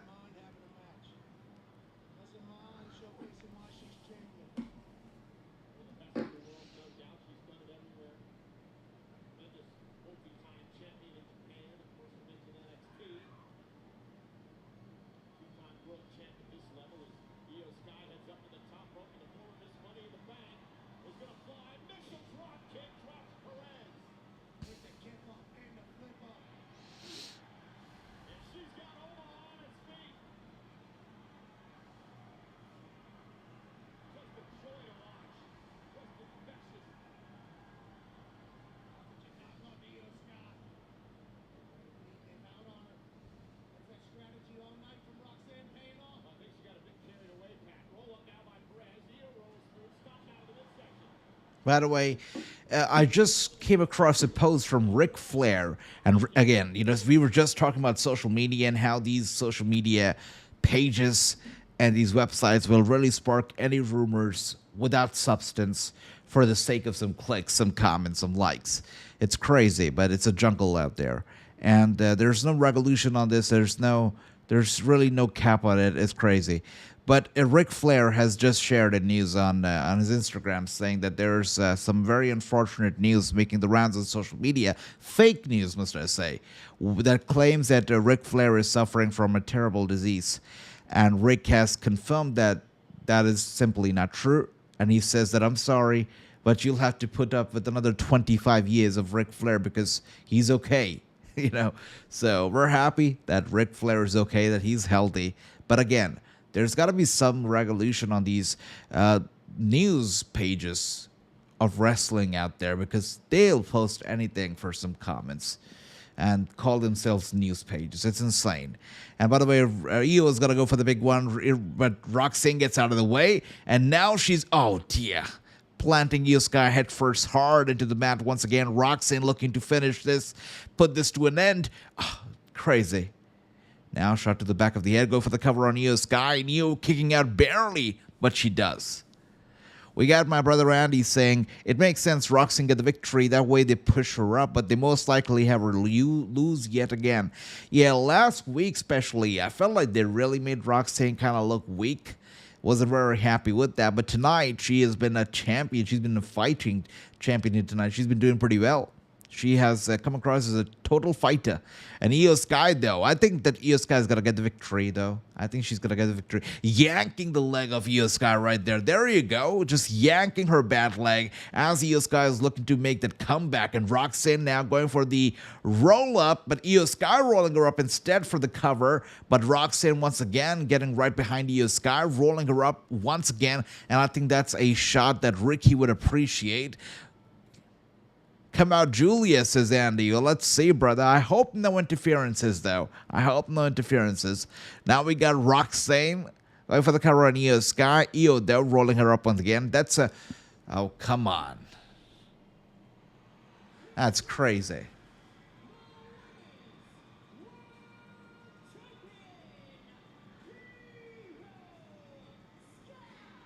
If you really had to hand somebody a roll-up victory like that, you could have given it to Roxanne, honestly. Like a roll-up victory would be nice for a momentum. But okay, I guess a roll-up defeat doesn't really destroy her momentum either, right? Because it's a roll-up. I mean, what can you do? It's like a fluke.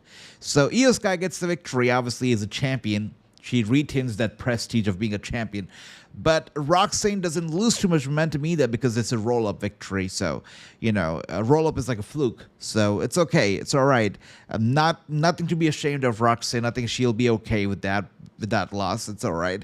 But good for Iyo Sky to get the victory. Roxanne, though, is not happy. I think she's going to offer a handshake. Yeah, that's so. She offers Iyo Sky a handshake. I think she's going to beat her up, though. Iyo, don't take it. It's a trap, Iyo. Don't take it. She takes it. So naive. No way. No way. Roxanne's going to turn. She's going to turn. Wow.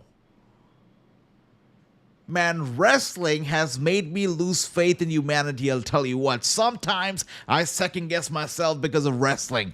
It's, oh, there you go, Julia. Maybe I was not so wrong about that. Julia, over here from behind. Look, that's what I was saying, right? You don't trust anybody like that, Iyo. So naive. So naive. That's what I was talking about. Yeah. I was more surprised when Roxanne walked away without hurting Iyo. But of course, here we are now. Julia looking like a total badass. Let's just say that. The Saturday Night Backlash looks nothing to write home about. Well, with the exception of Cena versus Orton, I mean, you know. But I'm also looking forward to Logan versus Jey Uso, though. I mean, I'll be honest. I think it'll be entertaining to watch what happens, how it goes down. It would be crazy if Logan Paul wins, though. I hope he does not win, but it would be insane if he does. It will be just absolutely awful. He should not win. He should not win. We don't want two part-time world champions. Let's face it. We have one. We don't want to. We don't want to go there. We don't. By the way, Roxanne and Julia posing with the champion, Iyo Sky. Julia looks fantastic. Let's just admit that. So does Roxanne. But Julia, wow. With the blue hair, great stuff. By the way, here we are now. We got Rusev versus Otis. And they got the comparison chart in the middle, in the center of the graphic, trying to make it look like a big-ass deal. But okay. Nobody asked for the neck dimensions, but all right. With that being said, Rusev versus Otis up next. All the beautiful madness has arrived, Sandy. You know it, brother. You know it. Are we going to a commercial break? It seems like it. Let's get some water. Meat versus meat. Yeah, and this is the men's match that we're talking about, bro, man. I guess Asuka is supposed to come back soon. Oh, that would be nice to have her back, brother. Talking is done. We want the new day. We want them right now, guys. Let's just calm down. Whoa. The only reason you guys won last week anyway is because that clown Penta got involved. Gable, I don't have time for this, okay? Oh, great. But you got time to hand out title opportunities to everybody except my boys, the Creeds, right? Except American May. We have beat the Creeds twice. Of course, what do you mean? It's cut in half already. Hey, hold on. We are in a meeting. Can I help you? Yes. We're just here to make sure that championship opportunities go to you. Oh, so you are ducking us, huh? You want to? No. Look, we're looking out for the entire tag team division before we start handing out rematches based on controversial victories. Exactly. Right? That's why the Creeds deserve the match, all right? Pierce, give us the Creeds. We'll put them in the dirt first. That way, the New Day can't run from us forever. We know not quitters. We would never.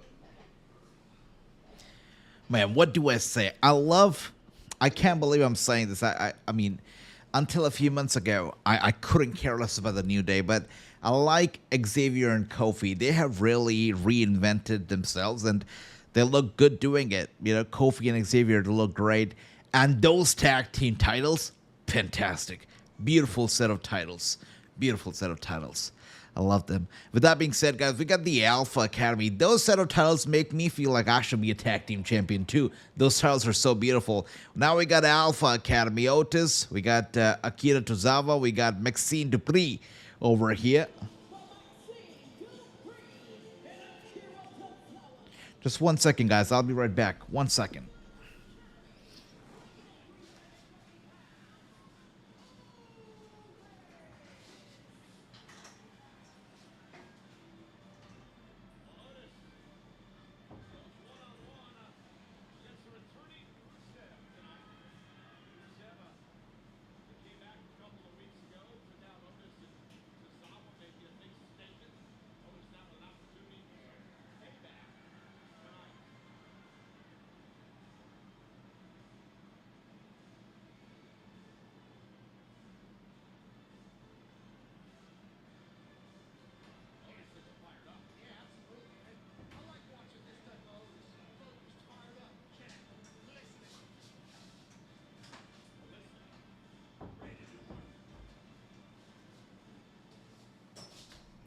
All right.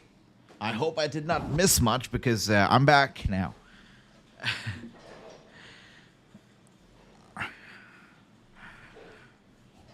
Okay.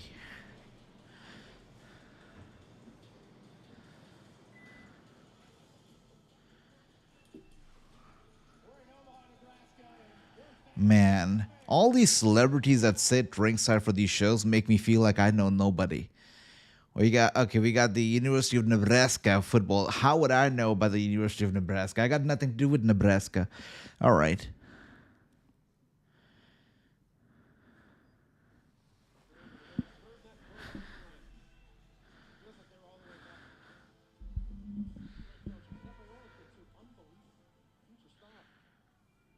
I like that, Andy. Yes, that's right. The Empress of Tomorrow will be back on her throne, says Andy. With that being said, Rusev, Machka, let's go.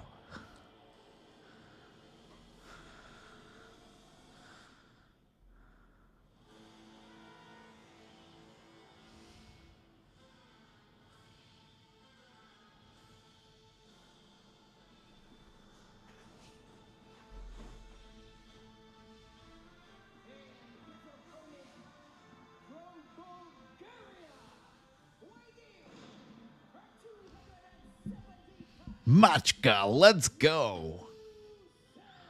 Angry Rusev. Sent out a little warning on social media today, and he basically said, Otis, I don't want to hurt you.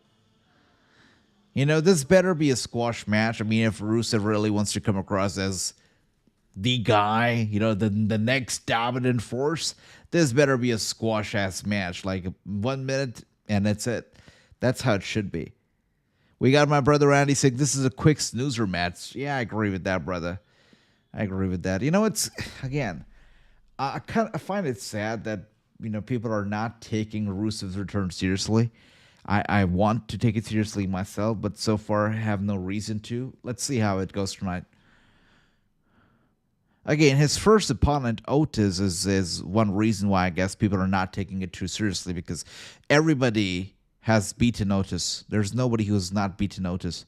So it's not a big deal that he's come back only to beat Otis. You know, it's not a big deal. Anyways, they lock horns, and Rusev, I guess he's trying to reevaluate, trying to re-strategize here. Once again, they lock horns. And who's going to get the upper hand here? Anybody?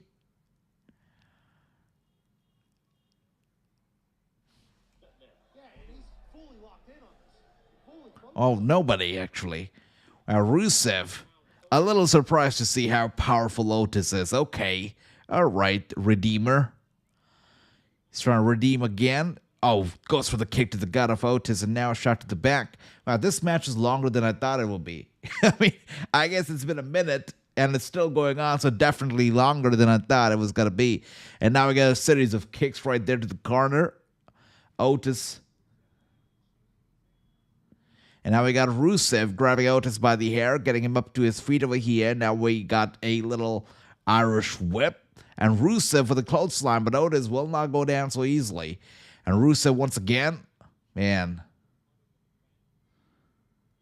Running over to the ropes. What do I tell you? Otis looks a lot bigger than Rusev tonight, right? Another close line to Rusev.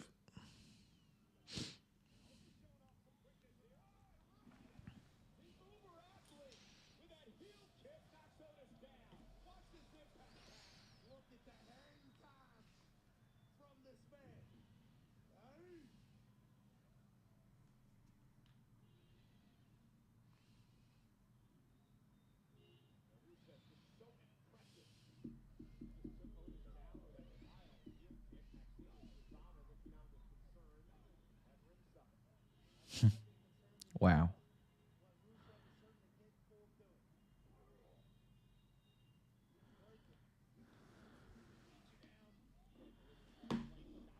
Well, Andy, remember when you said this was going to be a quick snoozer match?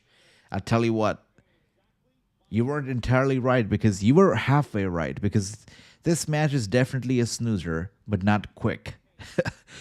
Yeah, because apparently we are on a little bit of a commercial right now, and this commercial is at least 2 minutes and 40 seconds long. So this match has turned out to be at least 5 minutes long in total. Yeah, thanks for reminding me, Andy. Definitely, we'll be watching the Crockett Cup together. Thank you for reminding me again. And Natalia is going to be a part of it, so obviously it adds even more value to the pay-per-view.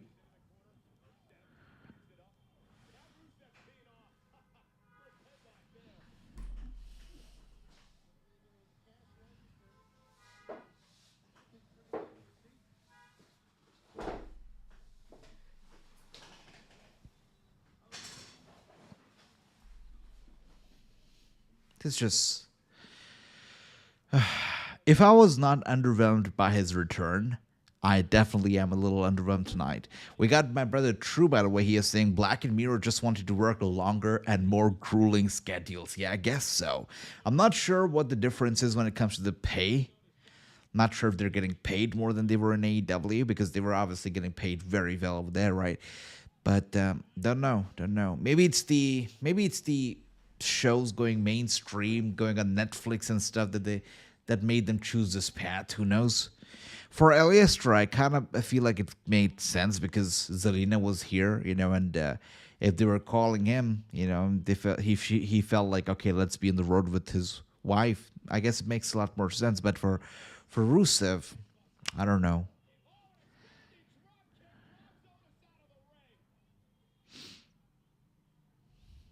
Yeah, we're watching Dynamite.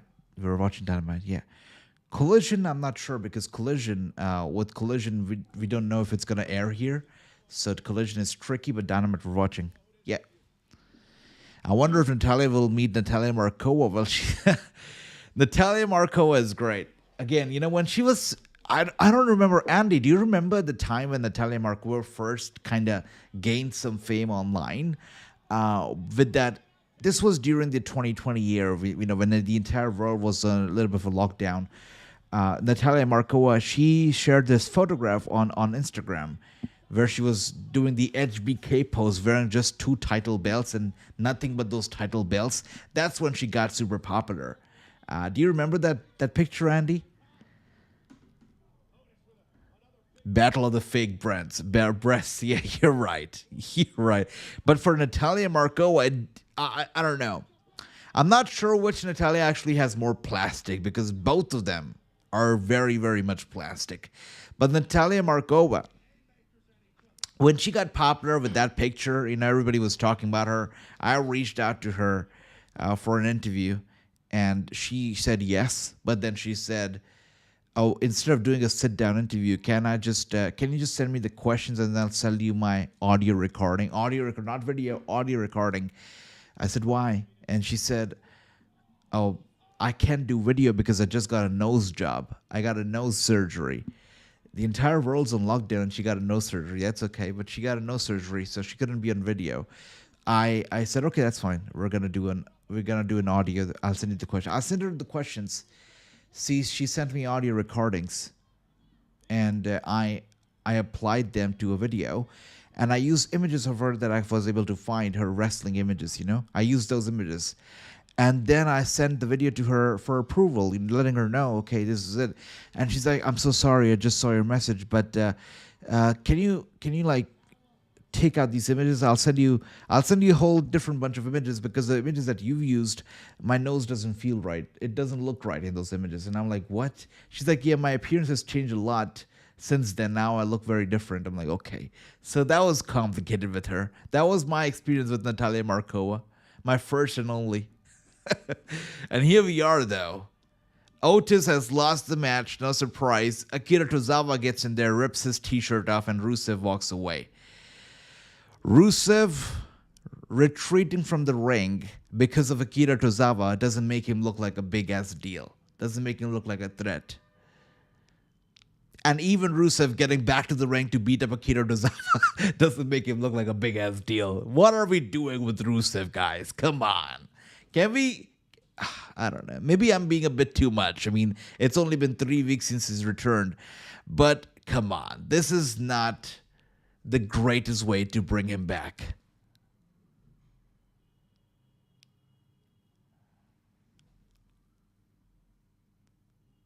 And now Rusev sending Otis shoulder first into the ring post over and over again.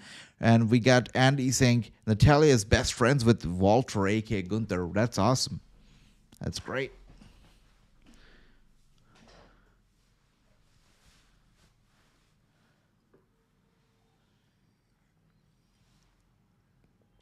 The thing I like about her is that there's, without a question, a lot of improvement that she's underwent. She really has become a better wrestler, a great wrestler, and I respect that about her.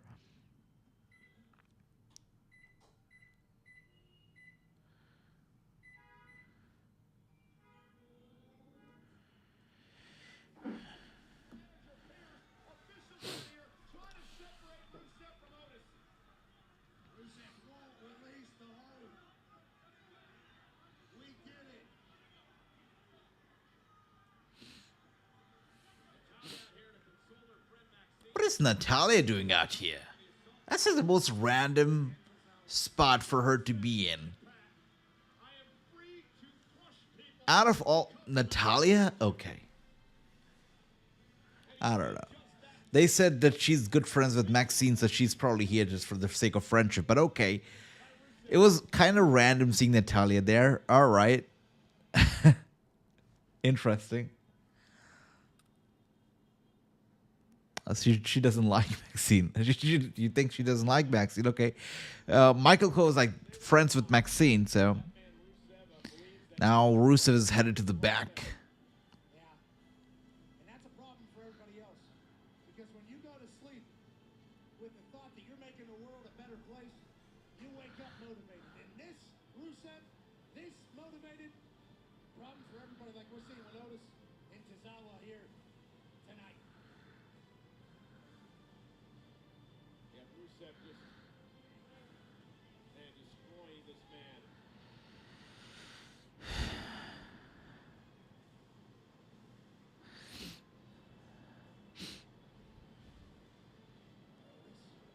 Struggling to breathe. Tozawa struggling to walk. Maxine's heart is broken. Natalia's here to console. Honestly, I love Maxine. And let's be honest, if it was not for Maxine, this whole faction going on right now, the Alpha Academy, it wouldn't exist.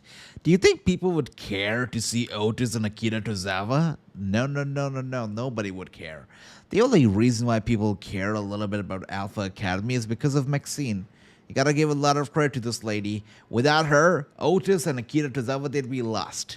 They'd be lost. They probably would be fired. They would have made that list of released stars, the stars that were released a couple of days ago. They would have made that list if it wasn't for Maxine. And I guess we can say also the same for Maxine, that the reason that she's still around, she's still kicking, is because of these two. It's goofy, but it's worked for them as a team, so good for them. Maxine's boyfriend was cut from... Oh, who is he, Andy? I had no idea. Okay. True says not sure why she's playing her friend again, because somebody in the back forgot that she turned on her, I guess. If they could let Tozawa wrestle, seriously, people would care. He can go. Well, only if they would have been with this joke of a character, joke of a gimmick, who'd care?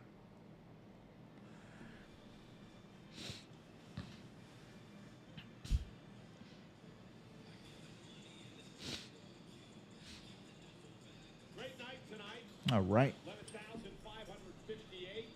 Just a couple of moments away from my partner, Pat McAfee. We'll face-to-face. Oh, okay. Well, I thought we were going to go straight to the main event, but we still have to see Gunther return and confront Pat McAfee. That is still to come. See how it goes down. Hey, I want to let you know for you, this is exactly how it would always be. 100 days out of 100 days. Thank you. It's quite interesting because, when we watch SmackDown on Netflix as well, or NXT, we get commercials, we get breaks. But Raw, there are no breaks. There are no commercials. I like it a lot. I like it. It's like flawless.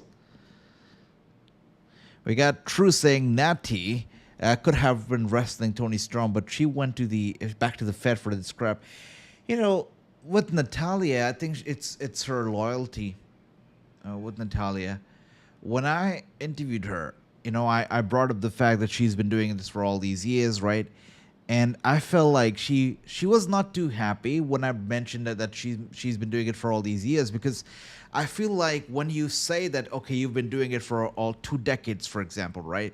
There comes a question that's something like how much longer you're gonna do it, or what's your plan up next? How are you gonna transition into not wrestling, whatever? And I felt like that's what she thought I was gonna ask her next. And she got a little bit defensive. But from her answer, I felt that one thing was very clear, that she really has a passion for wrestling, that she likes to do it. And there's no way that she's going to stop. She says she believes that she's in her prime. She told me that she's lost a lot of weight in the past couple of years, and she feels like she's in the best shape of her career. So Natalya is very confident. She's very, very much driven. And that's why she signed back with the WWE. Also, her loyalty, her family, and everything. I would be shocked if she shows up in the AEW or anywhere else. I would be shocked because I feel like she's a WWE loyalist. I mean, look at her right now. She's going everywhere, GCW and all these shows she's doing, NWA, and she's doing it because she loves wrestling and she's loyal to the WWE. She's representing the WWE everywhere. So that's what I see. Yeah. Let's see here that we got Gunther coming out. Gunther took exception to some of the comments and opinions that I had for this man. Of course, Pat had some opinions as well. And after losing everything at WrestleMania to Jey Uso, Gunther was I respect Natalya. I respect her. You're right about that as well, true. In professional life, in employment, there ain't no loyalty. You're right about that as well, brother. Totally right. And also with the WWE, if you think about it, it's a different ownership altogether. So you're right. Makes sense. You're right, Andy, as well.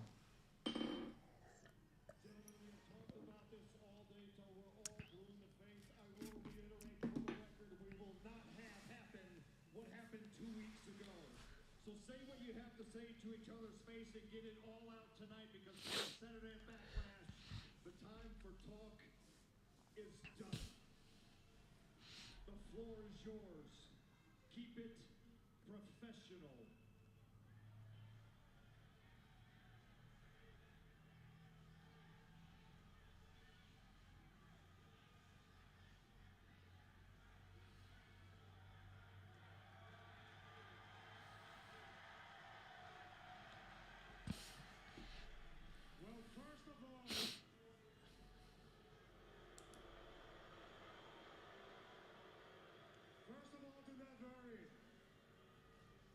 I'm not going to do anything tonight. I'm not going to spoil that for myself.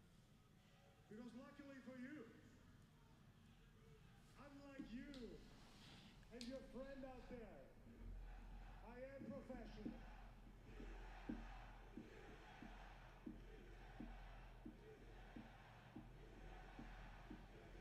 Oh, you guys shut up. I'll get back to that later.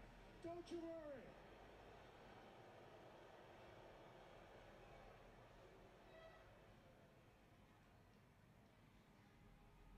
I heard you mention being a professional and my friend over there. My friend over there, that man over there, that is a walking, talking goat over there.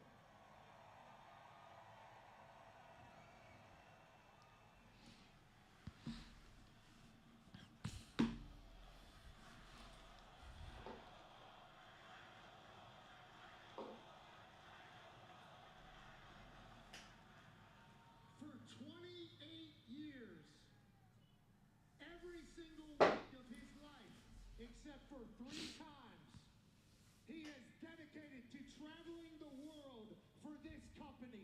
28 years straight, 52 weeks a year for this company. Michael Cole enjoying his little moment of recognition there. That's cool. Has earned the right to have an opinion. And since his opinion pissed you off so much that you just flipped the switch and had to attack a 60-year-old man, allow me to give you my opinion of the Gunther I'm standing in front of right now. Now it's apropos that we're in beautiful Omaha, Nebraska. Because when I think of Nebraska, I think of the Cornhuskers. Hell yeah, Coach Rule. Dylan Raiola, absolute dog. The Nebraska football team getting a shout out once again. You boys in the fall, rise to the top. When I come to Omaha, I think of their steaks. Nobody beats this can's meat, okay, Gunther? Nobody.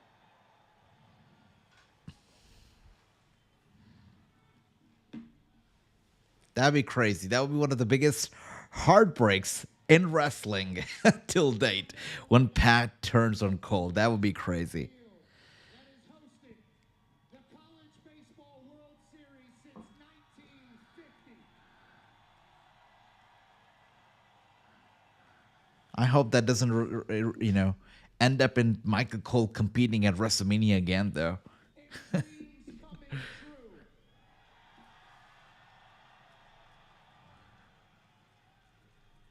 And I think dreams is a good word, because I think you and I have a lot in common.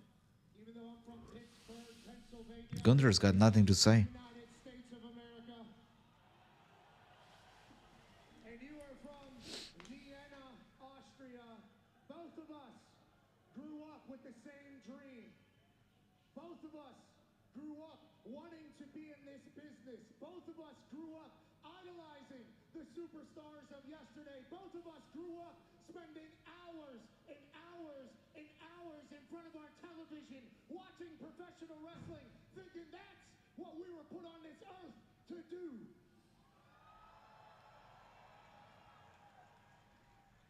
The problem with you and your dream is you've been at this for 20 years. You've been a champion here at WWE for 80% of the time that you've been.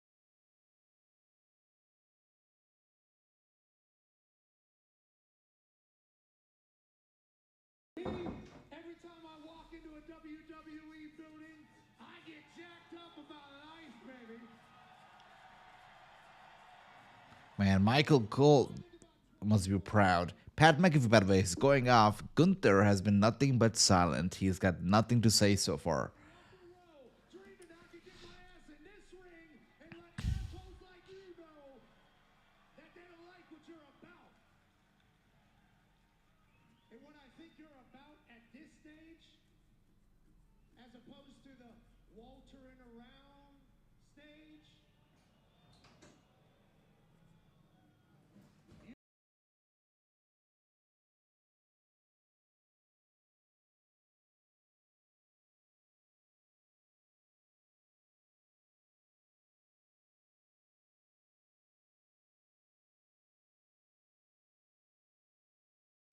that this version of Gunther is soft.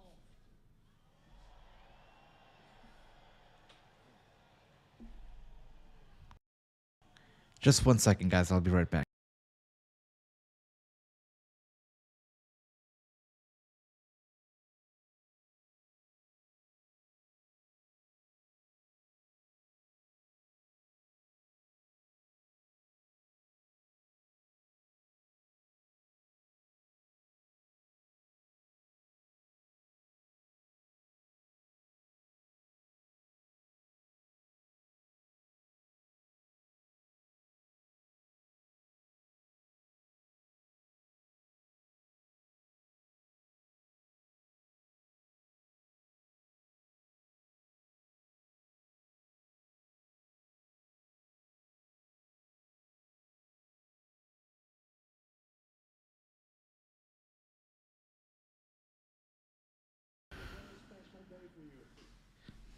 because for me, Saturday is a very special day, and you just got me into the right mood for it.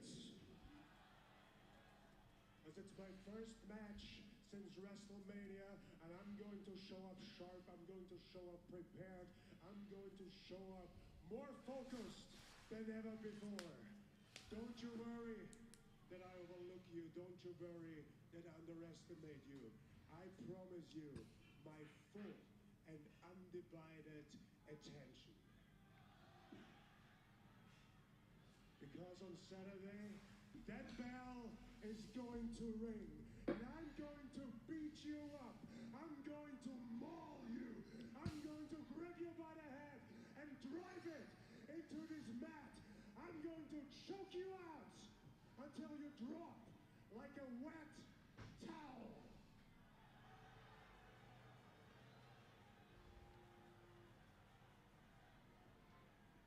Tonight, by my grace, you are untouchable. But on Saturday, trust me when I say this, on Saturday, only the grace of God can lift my arms off your throat.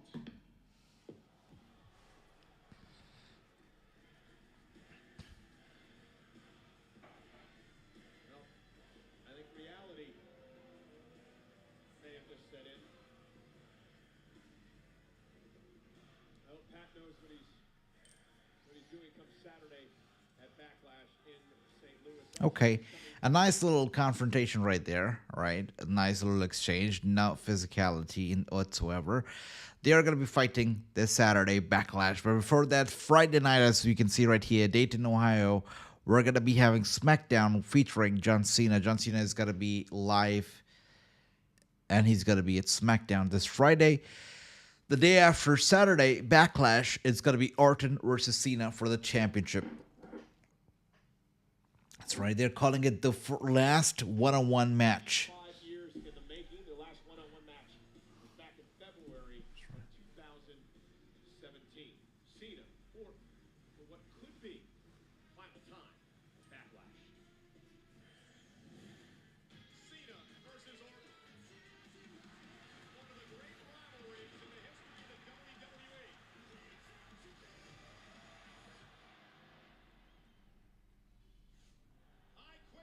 Man, this is my favorite, absolute favorite John Cena Randy Orton match ever. This match was out of this world. This I Quit match where Cena's limit was really pushed, tested. Crazy match. It was a crazy match. I guarantee victory at breaking point because I will not quit. It was so brutal, they might not even show the entire thing. Oh, wow, look at that. To utter the words, I quit. You want to quit? Crazy match. It's a crazy match. Between Randy Orton and John Cena had Those candlestick shots were crazy. Yeah, insane. Randy Orton and John Cena are amazing to watch because they're two superstars that would clearly stop at nothing. It was an insane match. Totally crazy. It really made me a John Cena fan. This match right here is what made me fall in love with John Cena and made me hate Randy Orton more than anything else, you know? It was a great match. This was crazy enough. This was the only Breaking Point pay-per-view ever. I don't think they ever had this Breaking Point pay-per-view return. This was the only one. Great concept. Every single match was a submission match. But, yeah.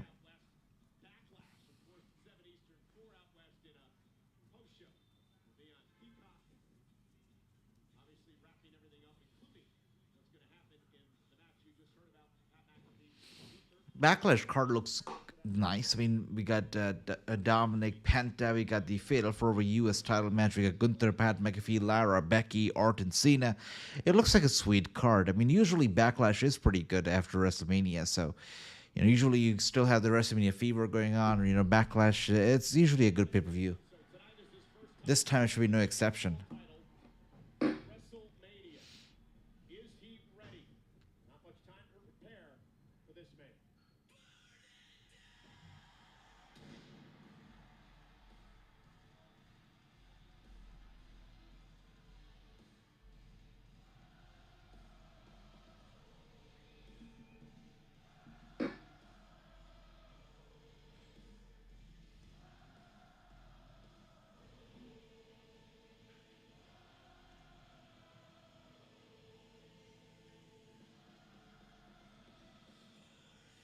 Nice camera work, by the way, for Seth Rollins' entrance right there. Pretty cool.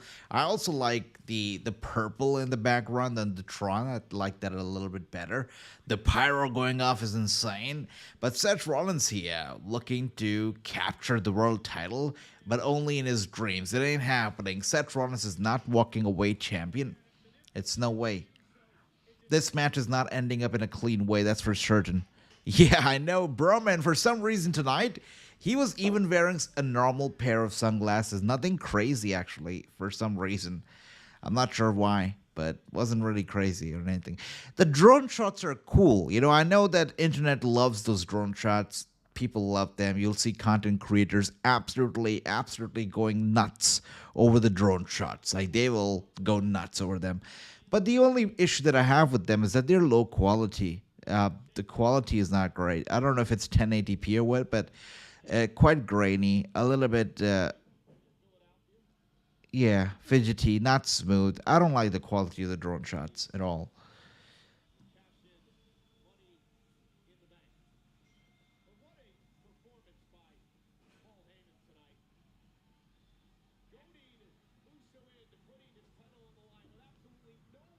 Yeah, Paul Heyman really needs to chill with the tan, with the sauna. He needs to chill. I'm not sure who told him to use the spray tan or whatever the hell he's doing. Yeah, I know. You're right, bro, man. You're right. By the way, I was looking into, again, you know, all of it is going to be in detail in the video that I'll be sharing tomorrow. But I was looking at the $40,000 SummerSlam ticket package that they're offering, and it's apparently a sellout as well. I was thinking, where did they get this idea from $40,000? Where did they get it from? And turns out this idea comes from nowhere else but Super Bowl. But Super Bowl, they also sell tickets for $40,000, same packages, same everything. And it also gives you the same kind of access. Backstage, you get to meet the talent. You get to come out there on the field. You get transportation. You get ringside special tickets, all that stuff. So same stuff, same perks. So they're learning from the NFL. They're learning from the Super Bowl. That's what they're doing. Yeah, true. $40,000. It's crazy. Now for $40,000. I mean, what they're saying is that you not only get 2 nights of SummerSlam, but you also get Raw and SmackDown. But $40,000 still doesn't justify that. $40,000, in my mind, still doesn't justify, meeting Seth Rollins, for example, backstage. I don't think so. $40,000 is a lot of money. With $40,000, people can pay, without scholarship, they can pay 1 full year of tuition, or even more, actually. In America, which is crazy. For $40,000, you can start a new business. For $40,000, you can go on a world tour and visit 10 countries. For $40,000, there's so much you can do. You can do so much with $40,000. You can buy a car for $40,000. You can buy a Tesla 6, if I'm not wrong, for $40,000. You can but do all of that stuff, or you can go watch SummerSlam for $40,000. It's crazy. Even coming from a big-ass wrestling fan like me, it's nuts to spend that much money. Nothing over $1,000. Even $1,000 is crazy, but nothing over $1,000 is justified. Even $1,000 is insane. Actually, I don't know what I'm saying. I shouldn't be saying $1,000, but yeah. This is going to be good, all right? They're cooking. Let them cook. I'm not sure which way this is headed. I'm not sure, as you were discussing, I'm not sure this is going to be the, reformation of the Bullet Club here, but Finn Balor and AJ Styles one-on-one next week. Something's cooking, but let them cook is what I'm gonna say right now. 40K on a car is dumb, is true. Yep, I agree with that as well, brother. I totally do. That's a freaking joke. Gone are the true enjoyment of wrestling. Exactly, that's what I'm saying. They are isolating the regular wrestling fans who can't afford tickets like that. It tells you pure greed. If you go to Ticketmaster right now, if you try to buy SummerSlam tickets, they are not selling you separate tickets for separate nights. They're only selling you combo tickets.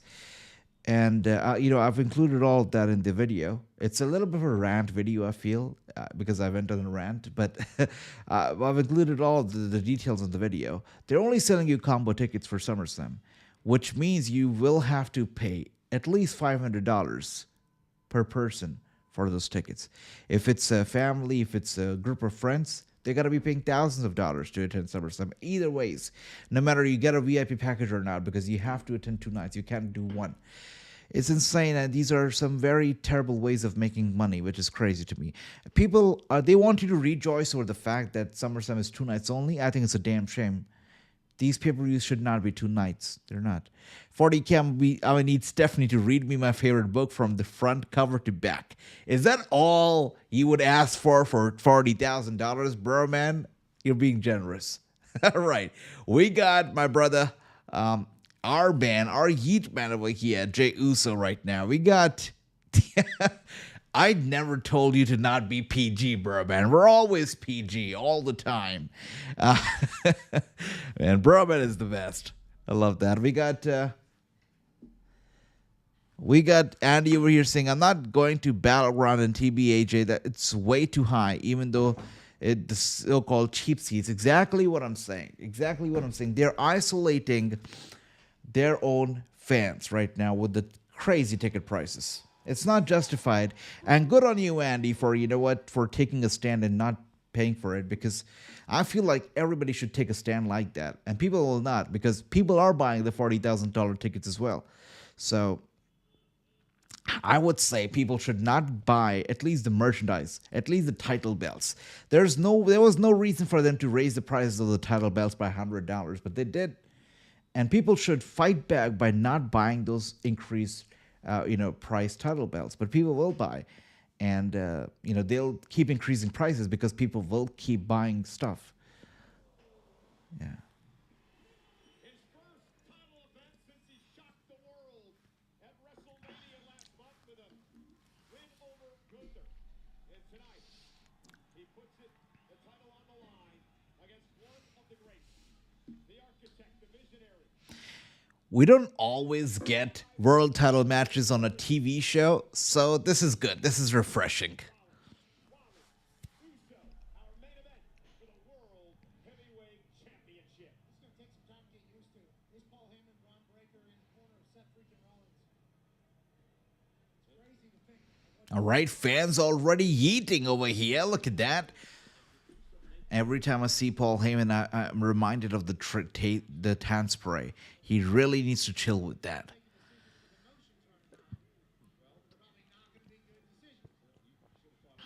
All right. Jey Uso is ready.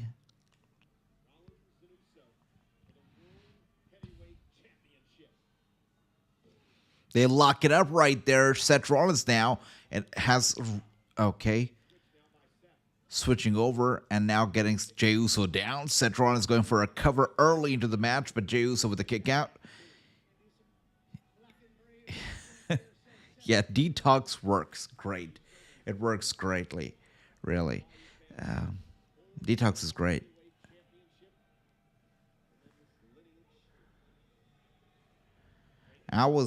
Wait a second. We got Broman over here saying, Heyman do look like he smelled like cold.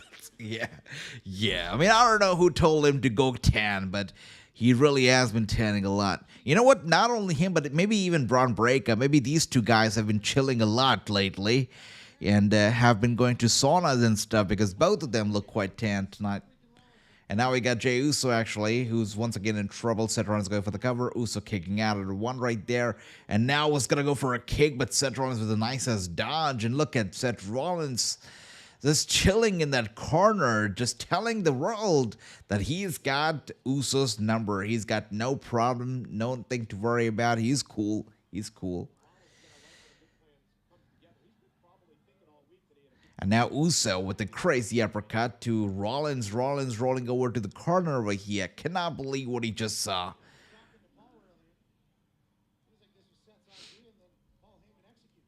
Main event Jey Uso will not be taken lightly. He refuses to be taken lightly. And there you go. Chop to the chest. Uso with a punch to the head. And they're trading punches right now. You like that?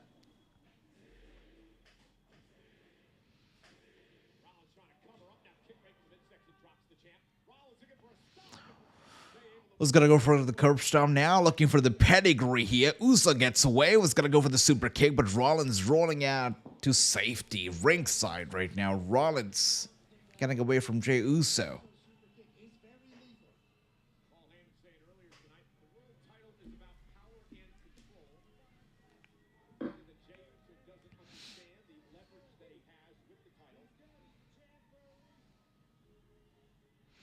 Wow, Kevin Owens has actually tweeted about this. Kevin Owens writes, "Dear Rollins, do you also plan on getting an absolutely insane spray tan job to fit in with the rest of your group? Anyways, I miss ya, Kevin." That's crazy. Kevin Owens not taking a chance to miss a shot at Rollins, and of course, taking a shot at Paul Heyman and Bron Breakker. Both of them got crazy spray tan tonight.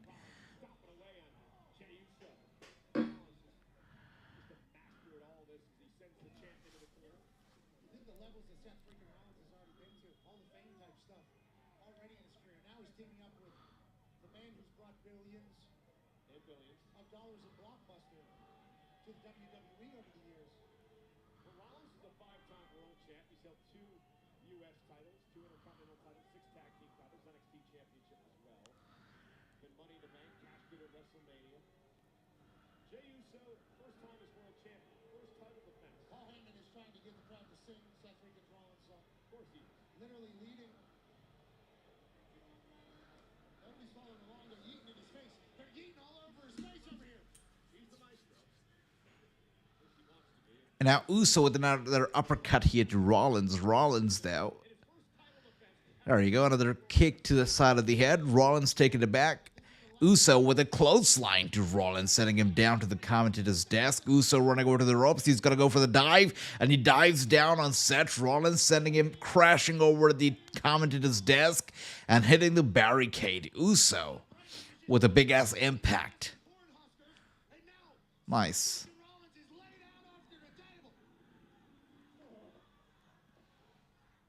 With that being said, it seems like we have gone to a commercial break, at least for the TV viewers. We have gone to a commercial break. But we're back on Netflix.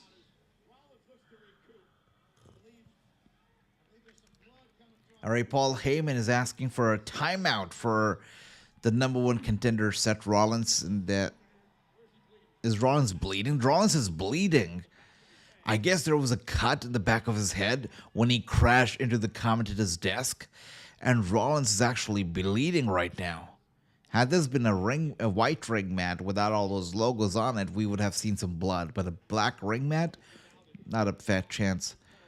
And Jey Uso now with those shots straight to the head. Very concerned, Paul Heyman looking on. And I like how Heyman turns things around. As soon as Seth's in trouble, it's Heyman's vision. I mean, it's Seth's vision. No longer Heyman's vision with Seth's in trouble.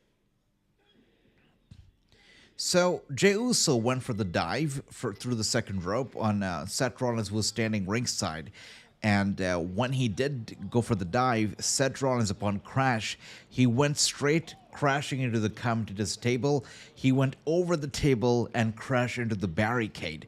So somewhere in there, either while crashing into the table or crashing into the barricade, he hurt his head, got a cut in the back of his head, and started to bleed. It's not too much blood, though. I mean, he had to touch his hand to show us the blood. But, we don't see the blood dripping off his head or anything. He's okay. He's all right. It was maybe a little bit of a scratch, of a cut. Nothing major, thankfully. But here we are now. Rollins.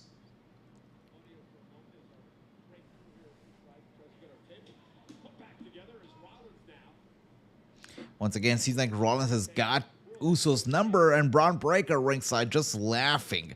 Just laughing as he sees what's happening right now. That's what I was worried about with Uso. The veteran takes control now, knows exactly what he needs to do to take the title away from Uso. These three just so proud of themselves. Bron Breakker is giving everybody a slow. The attitude of these three is troubling, to say the least. To say the least. Oh, what a kick! Once again, a kick right here from Seth Rollins straight to the head of Jey Uso. Uso in trouble right now. And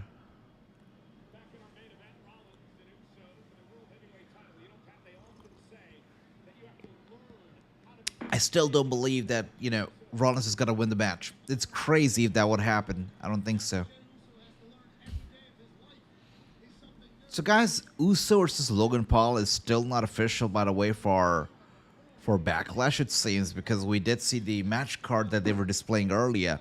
They did not mention anything about Logan Paul wrestling at Backlash, so I don't know if that has been taken off the plans, but obviously we did see that segment last week, which made me think so. Let me look up the match card once again. Yeah, there's no mention of Logan Paul wrestling at Backlash, so that's interesting. So does last week's segment mean nothing?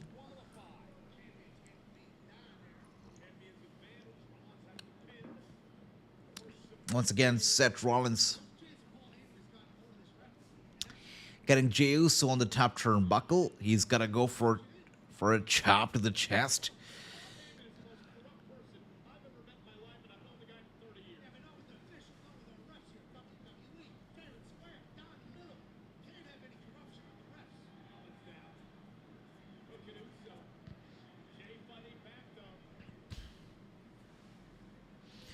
And Jey with a headbutt to Seth Rollins. Seth Rollins, though, taking it back, goes down. Uso, oh, goodness. Went for a high-risk maneuver. Rollins gets out of the way, but Uso was able to control himself. Now, we got a crossbody, or as Jey Uso likes to call it, a spear. I'm kidding. Double crossbody from both the guys. And upon impact, both of them hitting hard, falling on the mat.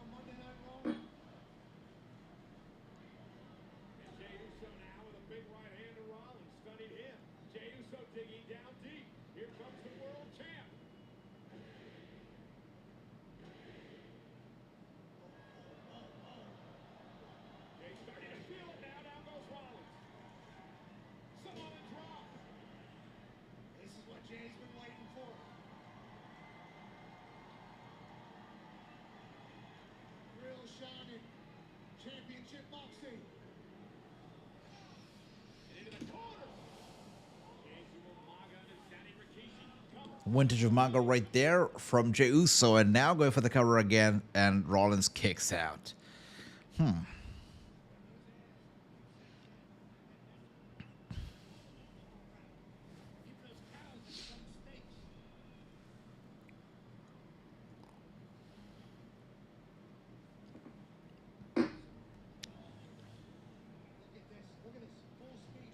The crowd sitting ringside, they seem out of this match, not too interested. Doesn't look like it.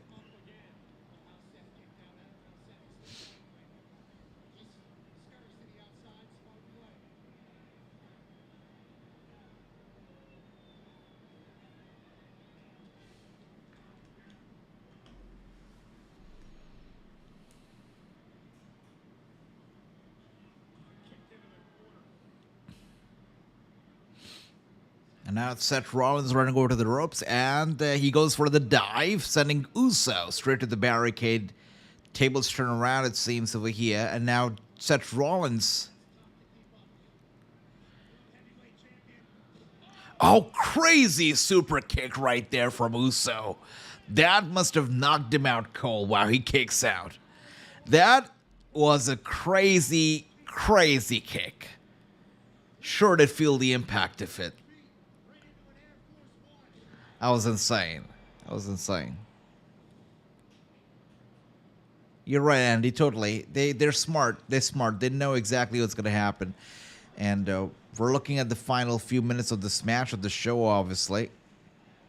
That super kick woke everybody up, though. That was a big super kick. Some of the fans actually chanting, "This is awesome." Those guys they're too generous, I guess. But okay. All right.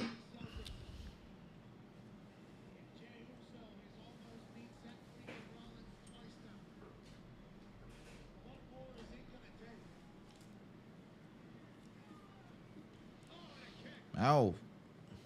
Uso's got to go for the spear. Seth Rollins kicks him. Stops him right there. Now he's got him up on his... Oh, dear. Look at, by the way, the blood. The blood of Seth Rollins. You can see it smearing on Jey Uso's body as he holds him up. So, obviously, there is some blood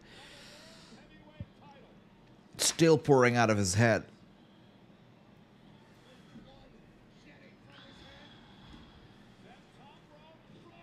Oh, Seth Rollins went for the frog splash. Jey Uso gets out of the way, though. He runs over to the ropes, and now he looks for a... That was the weakest attempt at spear, but turned into a pedigree anyways. He goes for the cover. Jey Uso kicks out of the pedigree. That was the slowest spear that could have ever been. But Seth Rollins turns it around and turns it into a pedigree anyways. That's okay. Those fans chanting, "This is awesome," are... That's what I thought. They gotta be kidding me, right? Yeah. Well, with that spear, nobody believed that was actually a spear. I don't think Jey Uso believed that was a spear. All right. With that being said, Uso obviously down right now. Seth Rollins getting some advice here from Heyman, the wise man. You know, Brother Andy, both of us, me and you both could do better spears. Even Ricky would do a better spear, right, Ricky? Even Broman would do a better spear, right? True, I'm not even going to name True because I know True would absolutely do a better spear. Wow.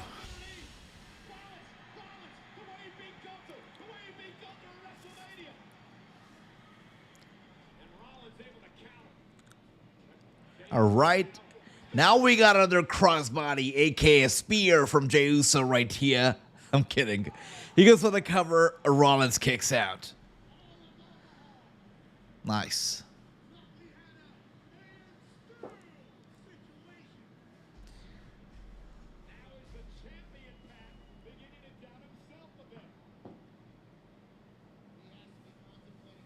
Absolutely, Andy. Absolutely, brother. Hell yeah. So... I guess it's clear that we're not getting Logan Paul versus Jey Uso at Backlash. I mean, there's no mention of it, and unless Logan Paul shows up tonight, I guess we're not getting it at all. Yeah.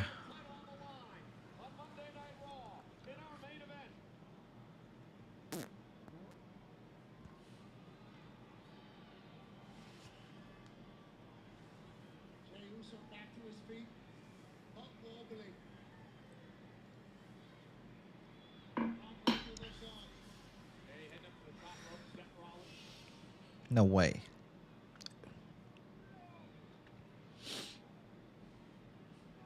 Uso up on the top turnbuckle, but Seth Rollins there following through, climbing to the top as well.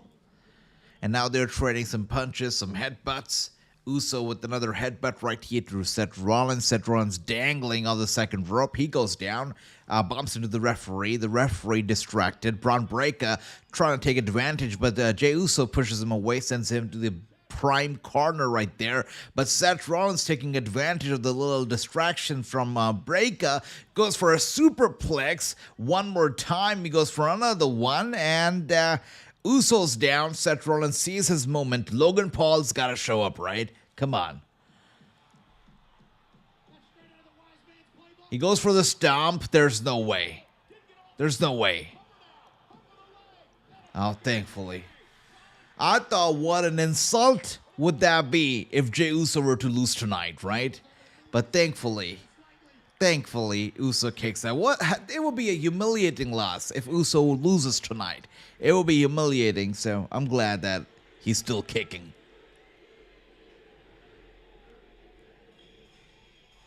Sami Zayn?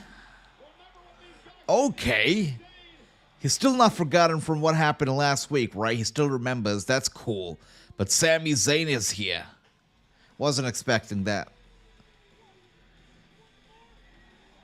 There we go. Sami Zayn now. Right after Bron Breakker. Now that's not happening, Andy. He's not regaining the belt. Sami Zayn going after Bron Breakker. Oh, super kick. And a spear. This should do it. Was that a crossbody? I'm kidding. That seemed like a crossbody, though. All right, Jey Uso. Rock splash. Oh, he kicks out. Well, I guess that was a crossbody. A spear would have done the job, you know. What does he have to do to put Seth Rollins away? Super kick, spear, splash. This match is turning dramatic. That's for sure. Sami Zayn and Cena up a Breakker trying to get involved. Busted up ribs from last week. Took Breakker out of the equation. Uso with a splash and a spear, but the veteran Rollins is still in it.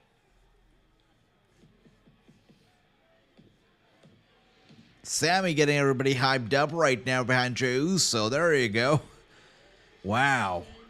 Oh, crazy ass spear. Now that is what you call a spear. That was crazy. It is chaos around ringside. And Jey now going down to check on his buddy. He gives himself a little breather. And Breakker with a spear. Heyman of the official distracted. Oh, Breakker hitting the spear of Jey Uso. On the other side of the ring. Forget about the referee. Even I did not see that. Wow. No ways. Is Rollins gonna no way. Coalition. Seth Rollins is going to win the damn World Heavyweight title. I was not expecting Punk. I'll tell you that. I was not expecting Punk tonight. Wow.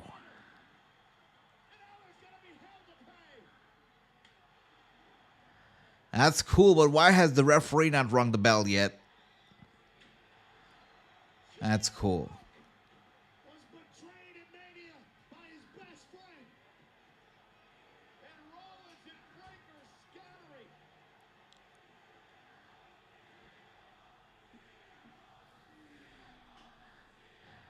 So I guess we have a tag team match here. Punk, Sammy versus Rollins Breakker. Seems like it. Somewhere down the line. Well, I was not expecting this end to Raw. I did expect Jey Uso, the match to have some kind of an interference, but I was not expecting Punk. Cool, I guess. Cool, I guess we're not getting Logan Paul versus Jey Uso at Backlash, though, which sucks, but all right.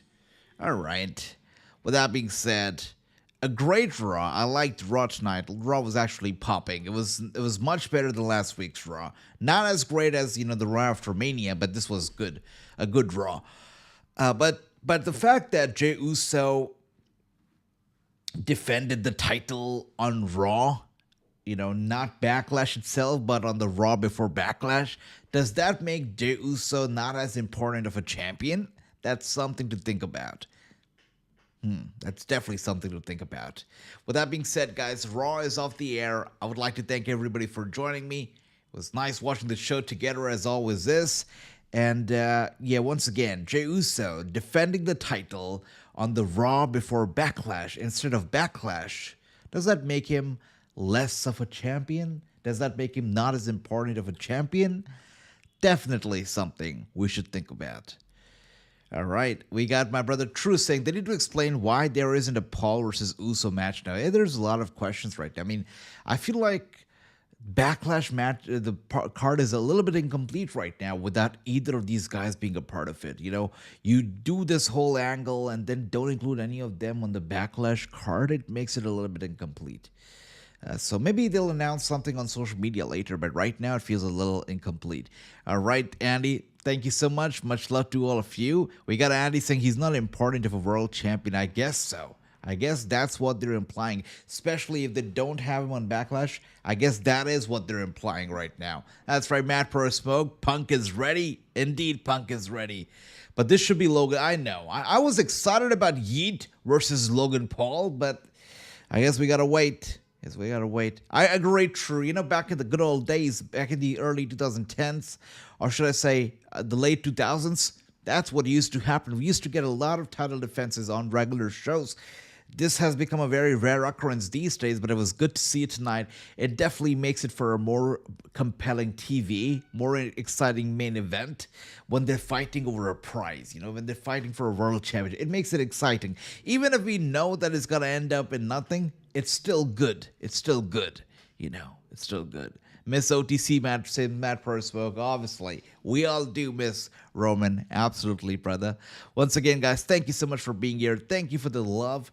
I'll be here on Wednesday now for AEW Dynamite. Tomorrow NXT. Not a certain. Maybe. It's a maybe. I'll let you know if I do it.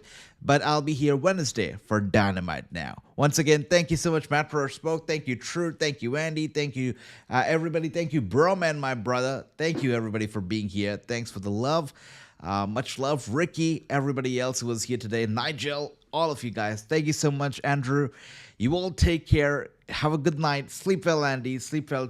Take care, True. Bye-bye. And I'll see you Wednesday for AEW Dynamite. Thank you. And also check out the video that I'll be posting tomorrow. It might come across as a little bit of a rant because I was so pissed when I did all these research about WWE being super greedy. But I think it was important to put this video out there because nobody else is talking about the pure greed that WWE is running on right now, because it's pure greed in every corner, no matter what you're doing, no matter what you're consuming, no matter if you're watching TV or if you're looking them on social media, no matter you're looking at their merchandise store or you're looking at a superstar right now competing in the ring. Anything that you look at right now, it really screams greed. And there's not enough talk about it, but people should talk about it. So hopefully you guys enjoyed the video. Thank you so much once again for tuning in. I'll see you Wednesday for Dynamite. Much love, True, Andy, Broman, everybody, Matt Pro Smoke. Good night, sleep well. I'll see you Wednesday. Take care. Much love, guys.